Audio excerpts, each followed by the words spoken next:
Namo Vishwadaya Krishna Vistaya Bhutale Srimad Bhaktivedanta Swami Tanamini. Namaste Sasvadivai Gudavani Pacharini Nivasi Sasanyavadi Pasatya Satarni Sri Krishna Chaitanya Prabhu Nityananda Sri Advaita Gadadhara Sri Sri Gård Bhakti. Hare Krishna. Hare Krishna, Krishna Krishna, Hare Hare, Hare Rama, Rama Rama, Rama Hare. Hare Krishna, I would like to keep it a little short. I thought I should talk about, I talked already yesterday, the other day, about various things. And there's so many things to say, actually, because by the end of the day, I had quite the fortune to have a lot of association, actually, with Prabhupada. Now I will talk about the last days, that I was just packing my Sankirtan van for the next week when somebody came down from Retasov and said that you have to go to India.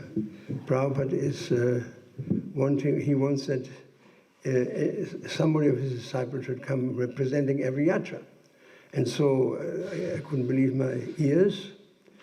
2 days later I was on the plane to India, and I arrived in the afternoon in Vrindavan. And so I came in the room, Srila Prabhupada was lying there, and I was shocked. He was very skinny. I'd seen him before in London in spring, and he was already very skinny at that time and couldn't move really. He had to be carried in a palanquin. So at that time, the doctor, by the way, at one stage, Prabhupada, all of a sudden, we were told, had to go to the hospital for some operation. And there was some situation that he couldn't pass, he couldn't let the water.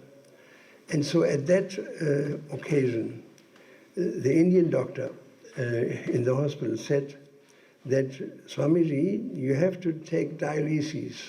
Dialysis is a kidney machine, at least 2 times a week. And Prabhupada said, I will not have that. He said, no such a thing. My spiritual master also, no way. And so the doctor said, well, then you wouldn't live long. He said, you won't be able to probably make it to the end of the year. This I heard from Harikri Swami, who went with him. And so when I came to Vrindavan, Prabhupada was lying down there, and it was very shocking. He was very skinny. And so shortly after that, Prabhupada said somebody should sing. And Tamal Krishna Goswami says, can anybody sing? I said, well, I can sing. Can you play harmonium? I said, yes. So I sang for Prabhupada about maybe 2 hours. And then, to my surprise, when I was finished, Prabhupada made indication that he wanted to rest. He said to TKG that he let him come back tomorrow. And so I sang next morning. He said, that means 2 o'clock. Come at 2 o'clock. So I came at 2. And he said, you have to sing up to 8. That's a long time. That's 6 hours. I don't know how I was able to do that, to sing for 6 hours. But Prabhupada lying right next to me, 5 feet away, it was extraordinary that I was able to do that. And the thing is, then the next day, in the evening, Prabhupada said again to Tamal, and he should come back. And so I actually was asked to chant every one of the 21 days. I sang in the morning, he left in the evening. That was quite a long time with Prabhupada. And most of the time I was alone with Prabhupada in the room. He would roll over to the side where I was sitting, and he was squinting his eyes to see. And then he was in his own world with Krishna, and I would sing my heart out. After all, that was my last opportunity to do something for Prabhupada. And so while I was there, a lot of things happened. Like one time, Prabhupada felt very uncomfortable. There was some pain. And he had a dream that a doctor would come from Calcutta, a Ramanuja doctor. He said, I saw in my dream the doctor had a Ramanuja tilak on his forehead, and he would heal him. And so Aristaha, who was the temple president, and a friend of mine actually, he came over with the doctor 2 days later, and it was a Ramanuja doctor, a Ramanuja tilak, And the doctor examined Prabhupada, and he said, yes, he needs to take Makratvaj. Makratvaj is a very famous Ayurvedic medicine to crank up the body. When the body is very weak, Makratvaj is given. That's the medicine number one of choice. And so the doctor, of course, didn't bring any medicines, and so I think it was Lokanath Swami or Abhiram, one of the two, because they were there, and Abhiram was always taking care of Prabhupada, was sent to get that Makratvaj. And so the Makratvaj arrived in the evening, it was administered, and then the next day, a situation evolved, which is actually has been grossly misunderstood by many devotees and misinterpreted, while it was actually a very simple story. And Prabhupada was standing beside his bed. He said, I think I've been poisoned. I was in shock when I heard that. I ran upstairs to Aristaha and said, look, Prabhupada said he's poisoned. He called the doctor. The doctor was in the same room. And he said to the doctors this and that. And the doctor said, impossible. He said, I examined him yesterday. There was nothing such a thing. Let's go. And so he examined Prabhupada, and he said yes. He said, this Makratvaj, there's a homeopathic amount of arsenic acid in many medicines, Ayurvedic medicine. But it's homeopathic, a very small, tiny percentage, milligram, microgram or something. He said, it's overdone. The proportions are wrong. And we have to set it up, and we have to stop immediately. So then Prabhupada, in the next 4 or 5 days, as long as he lived, he never complained. So it's a very simple story, actually, what's happened there. And as people have no knowledge what actually happened there is this enormous swirl of speculative ideas descended upon ISKCON and is published on the social media, while there's absolutely no substance in it. And you can read this same report, identical report, you see in the book of Sattva of who was it, Bhakti Swami. He said the same thing, and Giriraj Goswami also maintains exactly the same story. We are 3 people who were there, and we come to the same conclusion. There's no question of any kind of foul play. And I was asked also, and I'm sorry if I bring this up, I think it is a good opportunity actually. One German criminologist asked me, what is the motive if somebody is lying on his deathbed? Why should somebody poison him? Who's benefited from that? And so it becomes very clear if you hear the story, a very simple story, but if this human art to speculate is endless, endless. And so many disturbing reports went out over the years. There's absolutely no substance in it. It's very simple. It's a simple story. But those who were not there, they speculate. It could be this, it could be that, it could be that. And so there's nothing to it. And so this may be also satisfying for you to hear. There's absolutely nothing to it. It's just a story. And people like to make up stories. The whole world is full of mental speculation. And as Krishna said, one who bases his life on mental speculation, he cannot achieve perfection, no sukha, no happiness, no param gatim, nor can he achieve the supreme destination. It's right in Shastra. So then times went by, and it came to the point that Prabhupada became weaker and weaker, and it became clear, the doctor told us, it is a matter of hours. And so on the second last day, Prabhupada wanted medicine. And it was Bhakti Swami who gave him medicine, because Prabhupada liked to take a medicine from Bhakti Swami. There was a very close personal relationship to him, because from Bengali to Bengali, I mean, it always has been. We were surprised that Bhakti Swami was initiated so fast. First initiation, second initiation, then sannyas. It was such a surprise. And so one of my godbrothers actually said, Srila Prabhupada, how come I have to wait for this for 3 years to take sannyas, or 4 years? And Prabhupada smiled and said, because he was more advanced when he was born than you now. So Prabhupada was very cutting. So this has happened. Then he had to give him medicine, and Prabhupada asked a very simple question: did he close the medicine, the bottle? Because Prabhupada was a medical man before, and he would take a pill out of the thing, put it on a little tablet or whatever, a little tray, and would close the bottle, because otherwise you put the open bottle there, you knock it over. So every time he was closing the bottle. And he said, did you close the bottle? He said, I forgot, Prabhupada. He said, that is your disease. He said, all of you. All of you. And then he said, you know how to open bottles. You don't know how to close them. You know how to open bottles, but you don't know how to close them. You start so many new things. You start so many new things, and you don't see the consequences. It was a classical example of the state of the world. If you look at the environment, for example, oceans are polluted, rivers are polluted, mountains are destroyed, water is destroyed, food is destroyed, our bodies are destroyed, the air is destroyed. What is it? Opening bottles, opening scientists. It has turned the world into a hellhole by opening bottles. They don't know what they're doing. They don't know the long-range consequences. They don't think about that. It may help right away, the medicine, but what about the long-range consequences? And that's what Prabhupada extracted out of such a little thing. You know, that somebody forgot to close the bottle. He said, that's the disease, all of you. That we open the bottle, we start new things, we don't see the consequences. And then he said, you know how to live. He said, but you don't know how to die. And therefore I have to show you.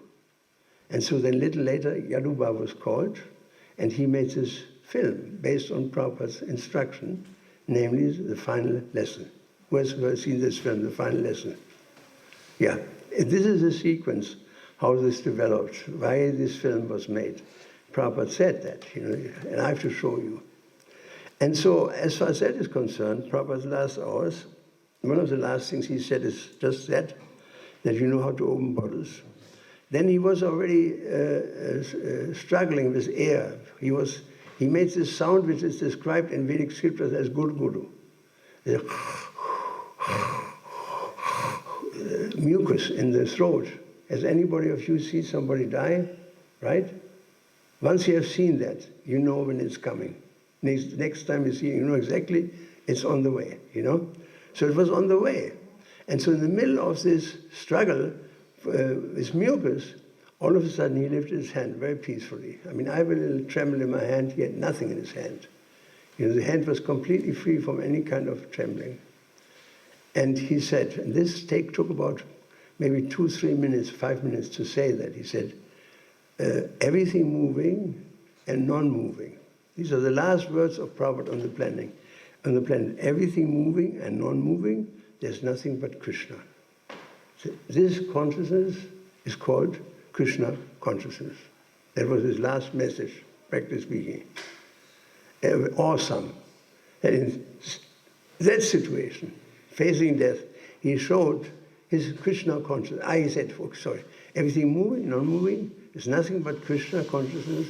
Krishna is nothing but Krishna. This consciousness is called Krishna consciousness. That was the last sentence. So you see, even in this difficult situation of leaving the body, Prabhupada was completely dhira, completely undisturbed. And so minutes later, he said, Hare Krishna. And he didn't come to the Na, he was already gone.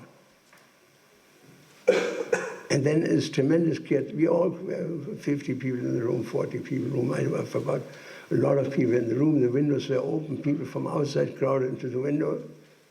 And then a tremendous kirtan broke out. Tremendous kirtan, chanting Hare Krishna mantra. Prabhupada always liked that normal Hare Krishna. And it went on for a good while. And people were crying and embracing each other. I was crying, I saw Advaita Maharaj crying, and so many people were crying. Because it was such a heartbreak for all of us that here is our Guru, he left us. And we were left alone in the material world. And so then what happened next? The next morning, there was a procession to all the temples, and I happened to be in the room again.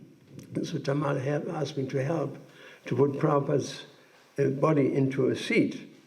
And what I've seen, he had no rigor mortis. I mean, you could take his hand and shake like this. There was no rigor mortis there, which is a sign of a great soul. And Gaudiya tradition is considered a scandal if somebody doesn't have, of that status, if he has rigor mortis. It's considered to be a scandal, actually. So his hands were like this, and so his jaw was down, as it was the last moment. Hare Krishna! The jaw stayed there. And so Tamal said to me, what do we do about it? I said, well, the best thing, we take a gamsha, and we had this red gamsha, and put a gamsha on his head. Tamal had the gold jaw up, and I put the gamsha, and then on top Tamal placed Prabhupada's hat, the Swami hat, and he was tied to the back of the asana. And you can see this on the films when people carry the palanquin. You see there's a red gamsha there going around his neck like this, and then there was this Swami head. And so we went to all the temples, and it was wonderful. People came out with their Arctic trained, offered respect wherever we went. It was amazing. I've never seen that before. And so we went from temple to temple, and every temple a group of people came out and performed some sort of a puja for Prabhupada, and so finally we arrived back in Vrindavan.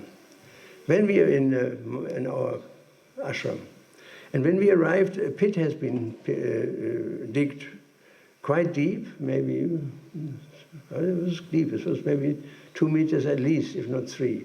There was, as far as I remember, there was a marble plate down there, and the body of Prabhupada was handed down, and of course his legs fell out of the lotus position and were dangling. It was not a pretty picture, actually, but it showed that he had no rigor mortis. And he was put into samadhi, and then there were various kinds of ceremonies performed, and it was very heartbreaking for all of us, and very sobering. And also on the other side, I at least felt very fortunate that I could be there. And so then they surrounded Prabhupada with large amount of salt. I mean, the pit was, say, at least 3 meters or 2 meters 50 by 2 meters 50. Quite big space. And it filled with, there was salt there, then Prabhupada, and salt. And the reason is that no vermin, no rat or no mouse is able to go through a wall of salt. It's not possible. Not even warm.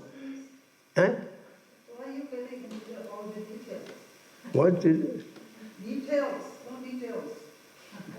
What was that? Mataji says no details, please. Well, I just wanted to say this to you. This was very detailed to your lecture, extremely detailed. So let me do my thing. So, I'm sorry. So in any case, it was a block of salt, and ultimately they put a stick, a bamboo rod on Prabhupada's head, and so when the earth reached the surface, somebody put a stick, a little mound around the stick, pulled the stick out. There was a hole, fell in, and that was Prabhupada's marker, so that people knew exactly where the body was situated. And when you go now into the Samadhi in Vrindavan, you know Prabhupada is not lying here in Samadhi, sitting here in Samadhi. He sits directly under the murti of Srila Prabhupada. And so, well, that's all I wanted to say. There's quite other things I could say, but let's leave it with that. And, well, all we can say is, Srila Prabhupada ki jai. We are very fortunate that we could be here.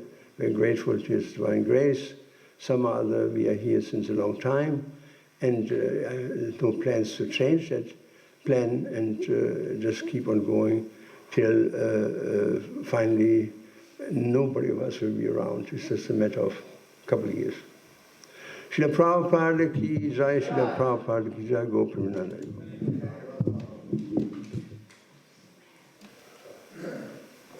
Vishnu Padaya Krishna Prastaya Bhutale Srimate Bhaktivedanta Swami Niti Namine Namaste Saraswati Devam Gauravani Pacharine Nirvisesa Sunyavari Pastatyade Satarni.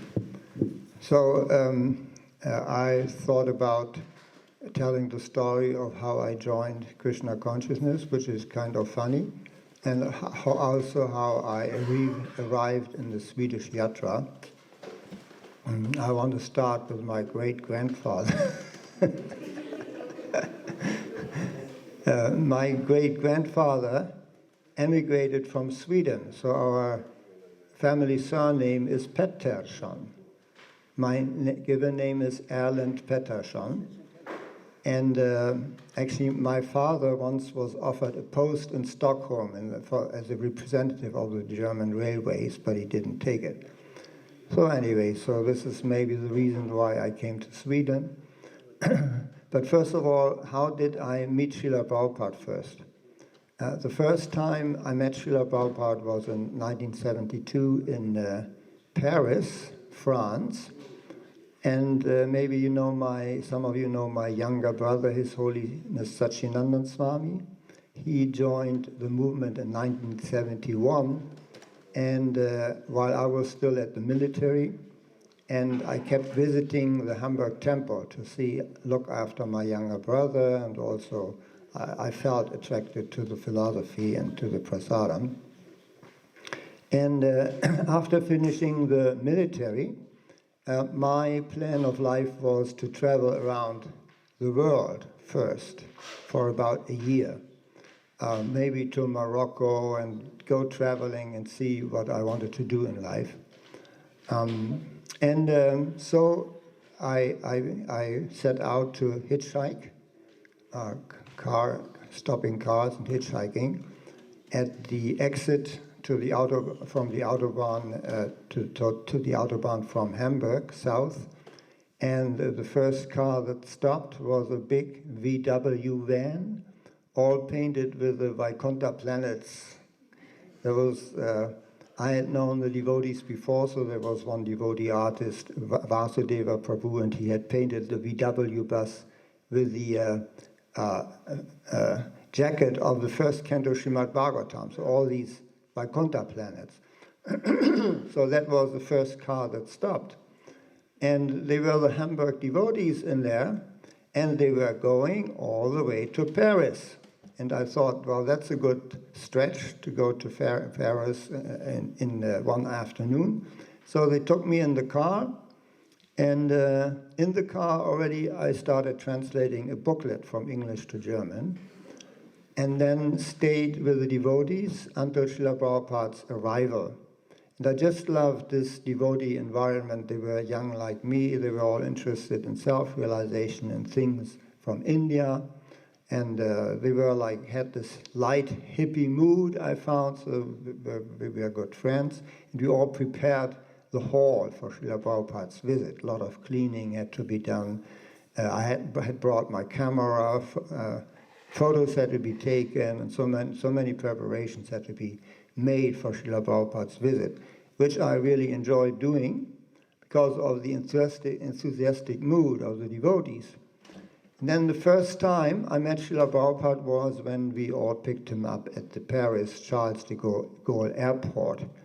And I must say that my first sight of Srila Prabhupada created the strongest impression in me that I ever had of him. We have this book, it is displayed there. There's one chapter, it's called The Paris Sunrise, because I wasn't the only one who felt like that when we first met Srila Prabhupada. Let me describe that scene. So Paris Charles de Gaulle Airport was a large airport even at that time, and when Prabhupada's plane arrived, all these business people left the plane and went into the immigration. The procedure was a little bit different from today. They had to go passport checking to the immigration. So Prabhupada was standing in line with all these people waiting to get into France. And we spotted Srila Prabhupada there because he had this bright orange dhoti on. He was all dressed in saffron dhoti, and everybody else was dressed in business suits, gray, black, like that. And so Prabhupada stood out through his robes, through his dress, but not only through his dress, but also through his face and his entire demeanor Prabhupada wasn't big, tall. He was 1.60 meters high. But when he looked at these devotees, he had this, what they later called, oceanic smile. So he was beaming out of joy to see the devotees, and he was waving towards the devotees. Nobody else had that face when arriving at the airport. So Srila Prabhupada looked so happy, and we all felt so ecstatic when seeing Srila Prabhupada like that, how he was looking at us, how he was so happy to meet his young disciples there at the airport. And that is described in this book as the Paris sunrise. It really felt as if the sun was rising. So that was my first impression of Srila Prabhupada. Then there was this festival in Paris going on, a 3-day festival, and Prabhupada would give the Bhagavatam lectures daily, and also about 3 lectures per day, I think I remember, and there were kirtans given by Srila Prabhupada and also by Bhagavandas. So these kirtans for me were so ecstatic. I was a young man, I was 20, and I felt like leaping about 1 meter high and jumping and dancing. These kirtans were just fantastic in the presence of Srila Prabhupada. And then since the devotees explained to me that Srila Prabhupada is a pure devotee, I observed him very closely. I observed him walking. You know, seeing Srila Prabhupada walking was an experience. My subjective impression was that when he walked, he didn't touch the floor. He was kind of hovering 10 centimeters above the floor. That was my subjective impression. He had a very flowing gait. When he walked, he was kind of flowing. Then he was already in 1972, he was already 76 years old, right? Am I right? 76 years old. And he was like Yogendra. Yogendra's only 73. When he walked up, ascended the Vyasasana, he also didn't seem to climb, but he seemed to hover. He just kind of hovered on top of the Vyasasana in a very flowing way, and then sat down to give his class. Maybe questions at the end. Yes, at the end. Otherwise, he never finished. Okay, so that was my impression. Then also, I had always been looking for saints. I was kind of a religious young man. I was interested in religion, even in school, and I had admired the saints of the past centuries, how they meditated on God. But I was very sad that at that time there didn't seem to be any saints available, at least for us Protestants in northern Germany, Lutheran Protestants, no saints at present. So I found that kind of sad, and nobody to approach. And I had also seen pictures of saints, and they're always depicted with a halo around their head. You have seen this? The halo around the head. So Srila Prabhupada, I must tell you, he didn't have a halo only around his head. He had a halo around his entire body. You know, he was just like beaming. His entire body was beaming. This wasn't only observed by me, but there are also other devotees who saw Srila Prabhupada. There's a story of a policeman who's turned around. Oh, this gentleman is beaming, he's glowing, something wrong, maybe we have to call the fire brigade or something.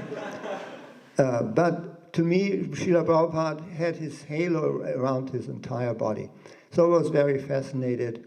Also, there were a few darshans with Srila Prabhupada. I couldn't understand his lectures so well because my English was not so good, and Prabhupada had this accent. But during the darshan, he looked at me, and I found that very elevating. And then the Hamburg temple president, Chakravarti Prabhu, he came to me and said, Bhakta Erland, Prabhupada is going to give initiation day after tomorrow. And I've talked to Prabhupada, he would initiate you as his disciple. So I had only been with the devotees for 3 days. Yeah, I had for the festival, they told me Prabhupada is coming, he's such a great person, so we all have to look properly, and I had agreed to have my head shaven. So my head was shaven, and Chakravarti said, now, next day you can become initiated. And looking back, I would have liked to take that opportunity, but my mind crept in. He said, Erland, it's too early. You still have your hashish chillum in your backpack. And you still have those 1,000 marks in your backpack. And didn't you want to travel around the world? So you can't get initiated now and stay with these people. So I was becoming kind of critical about my own enthusiasm. And from Paris, the devotees went on to Amsterdam. He said, well, that's a good start of my trip around the world. First go to Paris, then from Paris to Amsterdam. And the Amsterdam, some have already told the story, there was the installation of Lord Jagannath, Baladev and Subhadra. And simultaneously there was the sannyas initiation of Akuryananda Swami, who also was the temple president and the main manager of the entire program, the installation program. So it all had become a little much for him, and the Amsterdam installation was a big mess. There is a chapter in this book also, the Amsterdam Mass. Yes, please? That was Betanienstraat, so, right? Betanienstraat, yes, yes. So I was doubting, you can't become that enthusiastic so soon, and so I was sitting there in the temple room. The temple room was, I think from here to there, not as big as this one. I was leaning against the wall, pulling up my knees, and looking at the entire installation ceremony. And even for me as a new person, it was obvious that something wasn't right there. It wasn't correct. You know, there were some mistakes. Especially I observed Srila Prabhupada, and he sat on his Vyasasan and he had an angry face. And he was criticizing, this is not right, this is not right. You're chanting the mantras wrong. What is this? What is this? Prabhupada wasn't satisfied. Then the altar was too small, it threatened to collapse, and it was a whole thing. I thought, I looked at Prabhupada, he was angry, and I said, I had read about saints, and saints never become angry. They described as always happy, never disturbed. But here I see Srila Prabhupada being angry. And I thought, maybe he's not a yogi after all, because he's manifesting this type of anger. So I was sitting there, leaning back, and while I thought that, Prabhupada turned around to me. I was sitting about 10 meters or 15 meters away from, turned around to me, looked at me and said, it is an offense to sit before the deities like this. Leaning against the wall and pulling knees up.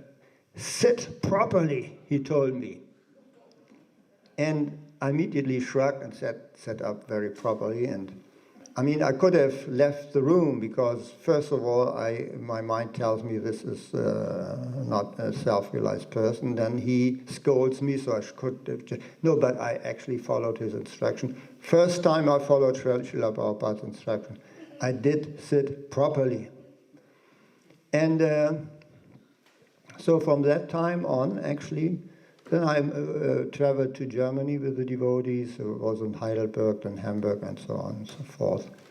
About 2 years I stayed mostly in the temple. I did translation work from English to German.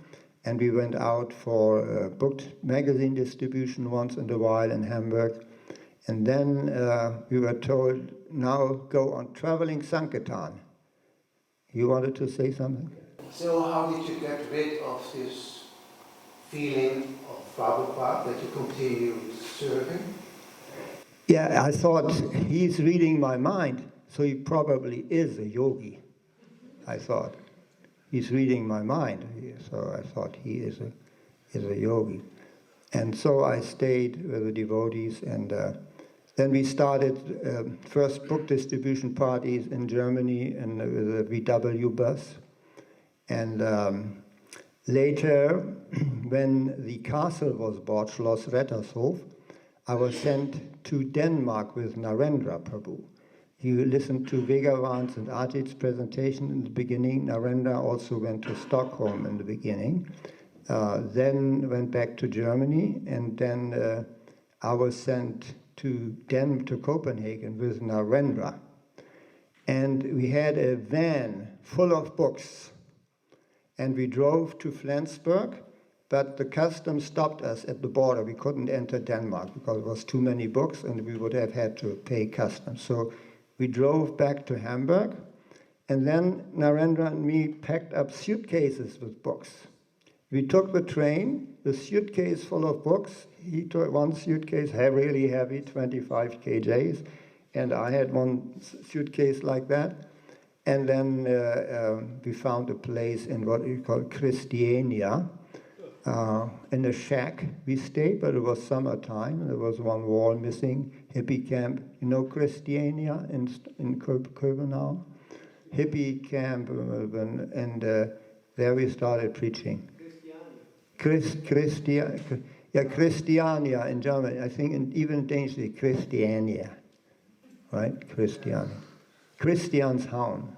You know the place? We went on Sankirtan there. Yeah. I just heard that they closed it down just recently, but decades. So there we started Sankirtan, and gradually it developed, became more. His Holiness Bhakti Bhusana Swami was temple president for some time, and we started with only books. And at the time we distributed those books, I read Chaitanya Charitamrita Adi Leelas chapter 7, and especially the part where it says that the Pancha Tattva, they broke open the storehouse of love and Godhead, and distributed that love of Godhead without discrimination to just anybody, if qualified or not qualified. And this was our mood. This was the mood when we went out distributing books. So more and more books came from Germany, and book distribution at that time was, I must openly say, it was not allowed. You just couldn't get permission for walking around in the street with a bag and approaching people to take your book or your product. That was just not there.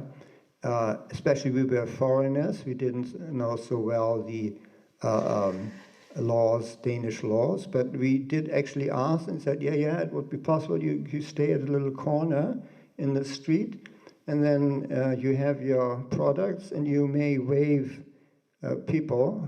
So I asked them to come and look at your products. But this was not Prabhupada's mood. Prabhupada's mood was to flood the entire country with his books. Books are the basis, then. So we just couldn't do that. So we just went out anyway. We approached people, distributed so many books. The yoga library, yoga bibliothek, for example, along with other things also. And in this way, for 3 years, I was on the traveling Sankirtan party with Krishna Kshetra Swami, at that time Krishna Kshetra Das, and with many others, Jaigora Das and many others, even with Smita Krishna Swami also. And we went to every town and village in all of Denmark to distribute knowledge about Srila Prabhupada without permission. And after 3 years, we were sent out because we were I was the party leader at that time. We were doing houses, and some person complained or asked, do they have a permit to offer their products? And the police didn't have anything like that. So I was arrested by the police car. I still remember how the police car came, and slowly, there he is. And, come on, sir, please get in. They drove me to the police station. The entire rest of the party was there at the police station already. And we spent 3 days in jail in Vordingborg. And there was, during which we all stayed in one cell only. We requested the police to please let us stay in one jail cell so we could do our programs together. We had 10 to 25 rounds a day, and we had 3 programs every day. Bhagavatam class, then Nectar of Devotion class at noon, and Bhagavad Gita class in the evening. It was so ecstatic. We took shower from the sink only, but it was quite ecstatic. Then the court case came, and they asked us, well, where do they send the money? We all said, they cross-interviewed us, cross-interrogation. It's quite heavy. One policeman there, one policeman there, so it was quite heavy. And one of us, he became afraid. I won't mention his name, but he said that just the year before, in Schloss Rettershof, the same thing had happened, and the police raided the castle, Schloss Rettershof, and all the money was confiscated. And then the Danish police called the German police, and we've got the same people here. And then the result of the court case was, you have to leave Denmark for 3 years, you're not allowed to return to Denmark. So we all went back to Germany, to Schloss Rettershof, did book distribution in Germany, and then Vegavan and Ajit heard about me, because I'd already had talked to them when they passed by in Heidelberg, Germany, and they said, oh, these people are good, They could do some book distribution in Sweden, and then they requested me to come and join their Sankirtan. We did the same thing that we had done in Denmark, without permit or anything. And once in a while we were taken in by the police, but there were never any consequences in Sweden. They let us go, just leave, go to the next city. And so we were happily distributing Srila Prabhupada's books all over Sweden. And I must really emphasize that this book distribution is the basis of the Krishna consciousness movement. We felt like Srila Prabhupada's soldiers. It was a little austere, but we were giving out Srila Prabhupada's knowledge, Srila Prabhupada's books, and we also did some records with Srila Prabhupada singing. And you can't imagine how many books were distributed in Sweden over the years. I asked Brahma Muhurta, for example, about the statistics, how many books were distributed in Germany. He didn't know. He didn't know that some of the records got lost. Maybe for Sweden the records are still there, but we distributed hundreds of thousands and millions of Srila Prabhupada's books over so many years. And this book distribution is really the foundation of our movement. Meanwhile, it is not illegal anymore. I don't know so well about Sweden, but in Germany, every Sankirtan devotee has a permit. He has documents to show. We get permits by each and every city. These devotees go on seminars, book distribution seminars. They are taught what to say and what not to say. And the Harinam parties are all legal. It's all established. I think it's like that in Sweden too. I'm not sure, I'm not so informed, so I won't speak about it. But really, the movement of our success is in Srila Prabhupada's books. Now you can see over the years, ISKCON is already over 50 years old, and it's an established society. Now we got Erasmus funds. In Sweden, you got young people, they're sent by the EU, they are sent to Almviks, Gård, you have educational programs with them. Same thing in Germany, Goloka Dham also, they get these Erasmus groups, and Simhachalam Temple, the devotees teaching them Mridanga, and the EU supports that, and they learn the philosophy is all accepted as official educational programs. They learn about agriculture. Here they learn about foresting. Yogendra Prabhu, he gave a seminar about wood processing. And we are an official society, but it all started with these Sankirtan devotees who passed out that many books of Srila Prabhupada. That's my conviction. And still, book distribution is one of the major activities of our International Society for Krishna Consciousness. So I distributed books in Sweden for 4 years. After those 3 years had expired, that we weren't allowed into Denmark, we went back in with Smita Krishna Swami. Smita Krishna Swami, is he here? Smita Krishna Swami and 2 other devotees. We went back to Denmark, same thing, distributing Prabhupada's books and some other things in the shops, in the streets, everywhere, with the same activity that we had been expelled for 3 years ago. So at that time, nothing happened. I remember I once ended up in a police station. They had me in the record. Alan Petter, weren't you sent out of the country 3 years ago? Yes, I was, but that's over, isn't it?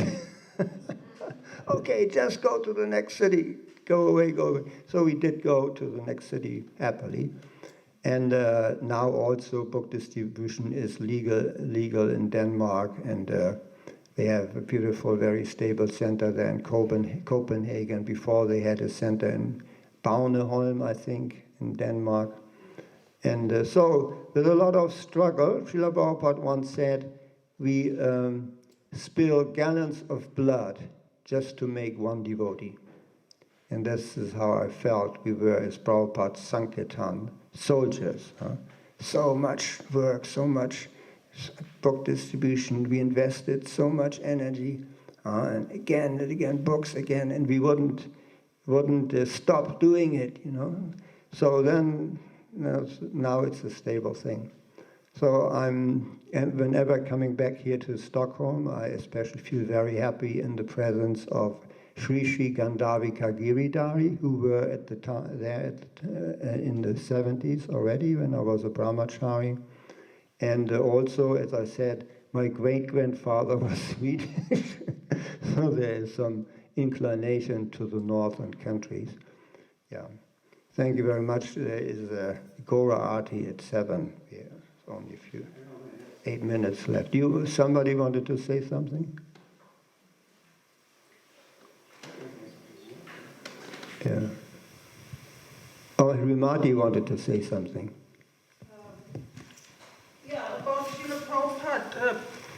About Srila Prabhupada, you were explaining how he's like floating. And floating, yes. Yeah, floating. There was actually, I guess it was in the Uppsala University, where we were waiting for Srila Prabhupada. And Hansaduta was leading the kirtan. He was, the Vyasa-san was in the middle. Yeah. On one side was Avinash Chandra and Hansaduta, then Krishna Premi and myself, we were on the other side, singing in the microphone. Mm-hmm. So, and then suddenly Srila Prabhupada came from the far end. The little door opened and then he came. And Hansaduta said the Pranam prayers, Jaya Om Vishnu Pad. And I mean, I heard this before, that when Srila Prabhupada, when we would see Srila Prabhupada, we just, like a rod on the floor, we just fall down and pay our businesses.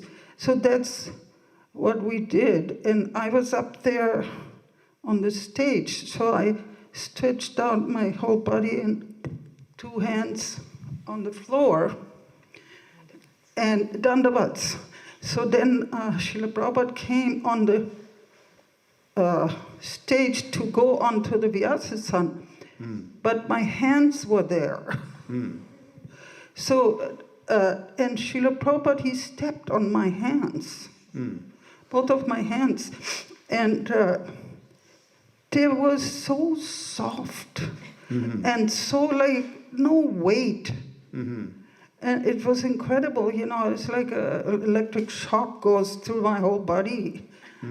And so the devotee that giving the garland to Srila Prabhupada also stepped on my hands. Prithu Prabhu. But it was painful. Anyways. I just want to say something really quickly about when you were talking about that you got locked up for 3 days. Yeah. I just wanted to tell you, when we were in Melbourne, and we got locked up too a number of times. They locked us up, but only for an afternoon usually, because we'd have the women in one cell, the men in the other cell, and we'd just be chanting Hare Krishna at the top of our lungs, like reciprocating like that, first men, first women. And we just kept on chanting and chanting, and after a while they just thought, oh, we got to let them out of here. It was all too much. You know, we were probably only there for, I don't know, Jeet, were you, do you remember how long we were there? Yeah, probably only for 2-3 hours max, but the whole time we just chanted really intently. So it was really, really beautiful. Jai, Srila Prabhupada, Ki Jai. Atmavidya, you want to tell the story when we were taken away by the police in Bonn? Not now. I think you want a little break. You go Yeah. and I will have my talk later on. Okay, you can talk about the police. Anyways. I heard there's a saying that the police in the hellish planets, they are German. I mean, there were times we spent half day Sankirtan, half day at the cop shop. That was normal for us. So, next program, Gora Ati, correct? Gaura Premananda, Hari Hari Bol, all glories to Srila Prabhupada, all glories to book distribution. Namaste Saraswati Devi Gauravani Pacharine Nirvishesha Shunyavadi Pashtatyara Shatarine. Well, first of all, I would like to thank you, especially my God brothers. I have very little association with God brothers. In the part of the world where I'm working, doing my service, there's hardly any association with God brothers. So naturally, when you don't have that association so much, so frequently, when you come into the association of your God brothers, you feel very humble, very insignificant, especially by hearing of their activities, grandiose activities. Anyway, so I'm preaching also in the third world, which doesn't have that much technical advancement like you have here. Everything is very nicely established. All ultimate technology and all that. No? Anyway, so I'm glad to be here and to learn from you all. The discourses or the speeches that my God brothers gave were very varied. Many of them were telling everybody how they came to Krishna consciousness and all this. And my insignificant coming to Krishna consciousness was like this, actually. I was also a searcher. I read many books about all kinds of philosophies, and I came to the end to go to India and find a guru. I was already, collecting the money for the ticket when I came in touch with the devotees. The first devotee I saw was at the beginning of the Reeperbahn. Reeperbahn is a nightclub area in Hamburg, a very big nightclub area. And Shivananda was sitting there on a straw mat with a pair of kartals and a little, what is that in English? Canasta. Actually, I must say I'm not used to speak English anymore. My language has been for years now Spanish, The reason I was sent to South America was that I grew up in South America, and so I spoke Spanish. So when Hare Kesh noted that, and he had become a GBC in South America, in Argentina, he sent me there. So anyway, so when I saw Shivananda chanting, and he was not dressed in devotional clothes, he was just sitting there in ordinary clothes, and it was his eyes closed very intensely chanting. I was impressed. And not only that, actually,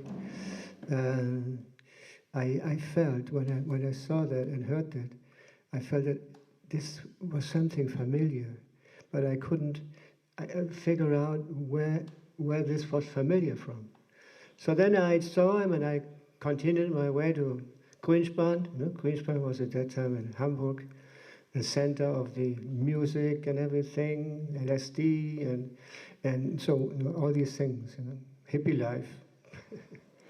So then later on, I mean, at that time before I became, I used to always live in communes, young people. I lived in several different communes. And Bhakti Vabhavmarsh at one point was also living in the same commune at that time. Anyway, so one day, and we had an altar in the commune where everyone put something that was sacred to him, pictures of this and that and like that. Anyway, so one day I came to the Greenspan and there was an advertisement for the temple.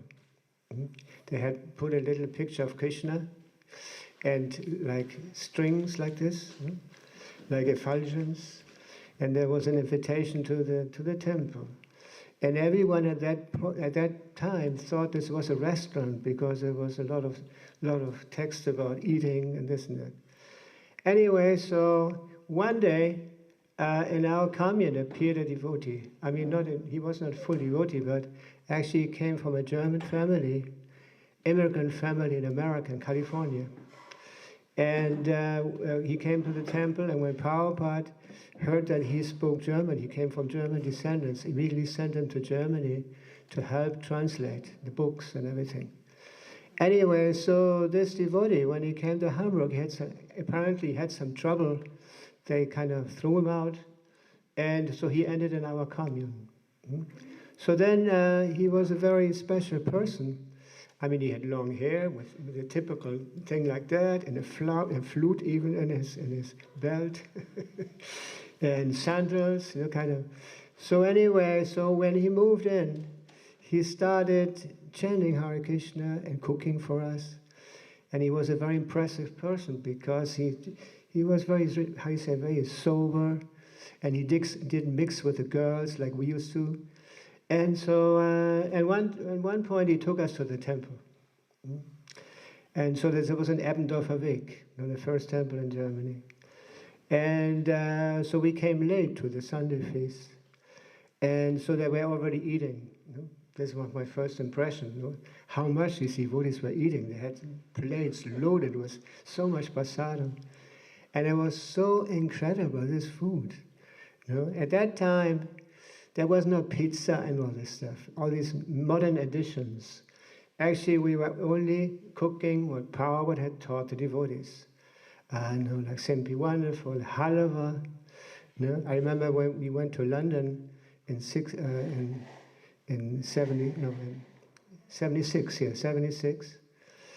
and Prabhupada, 77 in September, when Prabhupada had come last time to London. And I remember Tamara Krishna, this was a Vyasa Puja also of Srila Prabhupada, and Tamara Krishna was speaking about the whole life of Srila Prabhupada. Sometimes Prabhupada stopped him and added something or corrected something. And at the end, I remember Tamara said, so if we would have known what was behind the first plate of halava, maybe we wouldn't have taken it.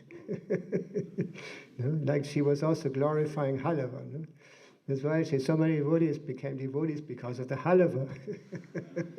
Anyway, so when we went there, so we didn't hear anything. There was no kirtan anymore. It just was eating. So then I liked the prasadam so much that I started going to the temple at midday to eat. You know? And so after a while, the devotee said, well, you come in and eat every day, and can you help with something? And at that time, I never had money. So anyway, so I offered to help, and the first thing they taught me was making chapatis. You know? And I became so inspired by this. Making chapatis was so incredible. You know? And anyway, so I used to come to the temple, this and that, and but I was still living, how you say, in the commune. And at one point, I went to this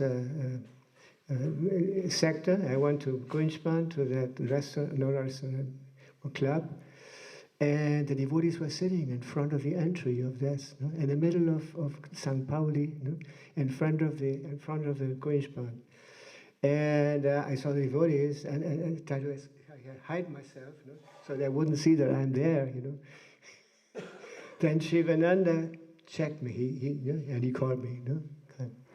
And then I sat with him in front of the Greenspan. And then he made me chant also, you know, and then he said something that impressed me very much. He said, the lotus of your devotion and your heart is growing. You know? Anyway, so then I continued going to the temple, but then I felt, well, I don't want to leave my independence, give up my independence. So I went with two friends. We went to Christiania in Copenhagen. Christiania at that time was the Mecca of the hippies, you know, from all over the world. They used to live there. And I purchased a pair of kartals before I went there. So I started chanting Christiania. But after a while I felt, well, these people, there were also a lot of alcoholics and all this, not just seekers. Anyway, so then I went back. You know, I also felt, well, devotees are the best association, so I returned to Hamburg. So when I opened in Hamburg, the Eppendorfer Weg, there was a little storefront, very small place, shop. And the devotees didn't have even their own bathroom, nothing. They were sharing, it was an old building, so the people would share the bathroom in the intersection of the how you say, the Stockwerke, what is that in Deutsch? Anyway. Yeah. So, and also every now and then, we didn't take showers at that time. We went, you know, every few days, so we went to the bathhouse and take a shower. You know? Anyway, so then I came, and Shivananda was there, and Shivananda said, "Wow, there you are! We were waiting for you." You know? Wow! No, I became completely overtaken by his, how you say, kindness. So then I said, yes, but I need my own room. There's one condition. And they had no room. You know? But they had befriended the lady, the owner of the shop. And she was very old, almost blind. She was just happy to have young people living there who could help her every now and then.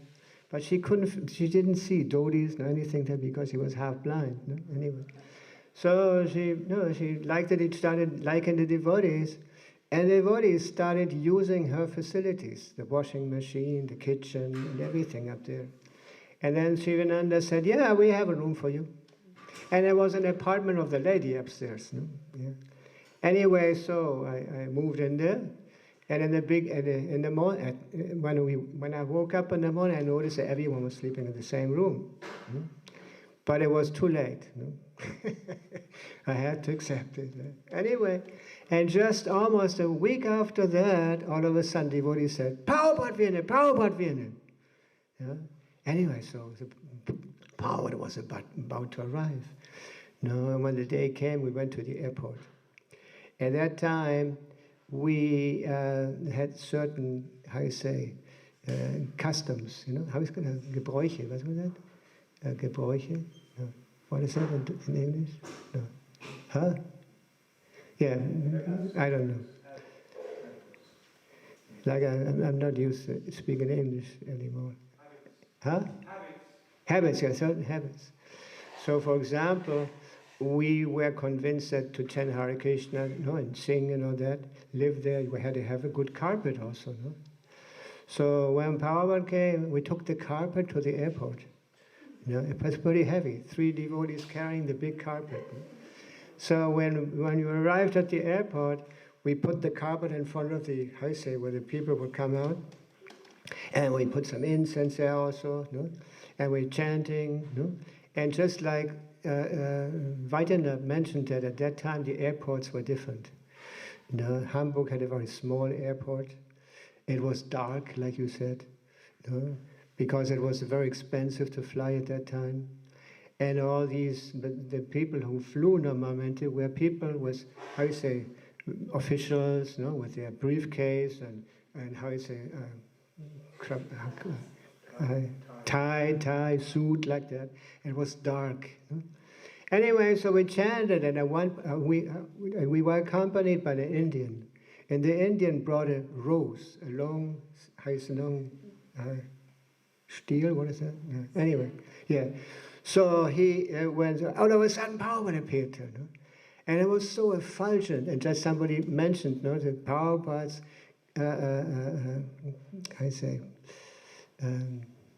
lächeln, what is that in name? Yeah, his smile was so incredible. It was like the sun illuminated the airport, at least for us. Anyway, so the Indian went and gave the flower to Srila Prabhupada, and Prabhupada smelled it, looked at us, and we had paid obeisances. Well, we sat down again on the carpet, and we just sat there looking at Prabhupada. And at one point, there was a devotee amongst us. He was Jai Govinda. Jai Govinda was one of these devotees that Prabhupada had sent to India to avoid his military service, because at that time, America was in war in Vietnam, and so many devotees actually left the United States, go to other places. So Prabhupada had sent him to India, and because he was an expert in printing, so Prabhupada asked him to come to Hamburg. Anyway, so he had some more experience with Vaishnava etiquette, so he got up, ran to Prabhupada, made his dandava, touched his feet. And then Prabhupada did something very nice. He inclined himself and rubbed his head. Actually, I saw this 2 times live. Another time I was sitting guarding the door of Srila Prabhupada in London, in Bury Place. And there was an young Indian boy. He came, at that time Prabhupada, the room of Srila Prabhupada in Bury Place, didn't have any bathroom or anything. Had to always come out of the room and then go to the bathroom. So at one point, I was guarding the door of Srila Prabhupada. Prabhupada came out, and this Indian boy came in, and very emotional, made his obeisances to Srila Prabhupada. And Prabhupada also went down. How do you say, streicheln? What is that in English? Yeah, huh? No. Anyway, you understand, right? So, yeah. So then, when Prabhupada was there, and Jai Govinda took Prabhupada to the taxi, and we kept sitting there and looked at Prabhupada, and we know, well, now we have to go back to the temple. We got the carpet again, the big carpet. We carried it back and on the underground to the temple, and we arrived. Somebody said, Prabhupada wants to see us. So we went, and we had rented a little place, because we had no room. We rented a little tiny apartment for Srila Prabhupada in one, how is this in English? Yeah, Hochhaus, what is that? Yeah, anyway. So we all went, and we got on the elevator. And when we opened the door of the elevator, we heard Prabhupada singing from far away. And also there was some kind of incense on the pathway. Because when we got in the room, I forgot something more or less important. When Prabhupada appeared before us at the airport, he was accompanied by Purushottam. So Purushottam was not dressed in devotional clothes. But he was shaved, he had tilak and sika, and he had a chain around his neck with a big juggernaut. Yeah? Of course, at that time in America, juggernaut had become very popular amongst the devotees. Actually, this was one of my first occupations in the temple. I started carving juggernauts and giving them to the devotees. Yeah? Anyway, so this is not a custom anymore. Anyway, so we went up to Srila Prabhupada, and Prabhupada was sitting on the bed and playing harmonium and singing the old melody. Kiva Jaya Jaya Gaura Chandra. Now, this is the melody that Prabhupada used to sing. Now the melody is different. Anyway, so Prabhupada was sitting there. We got in there, very, close to each other because there was no room. And also Mandali Bhadra is another devotee that Prabhupada sent from Canada to Germany. He was a German, and when Prabhupada noticed that he sent him to Germany, he became our translator of the books later. Anyway, so Mandali Bhadra was translating because it was a little difficult to understand Prabhupada's English. No, because the English that we learned at school was not actually sufficient.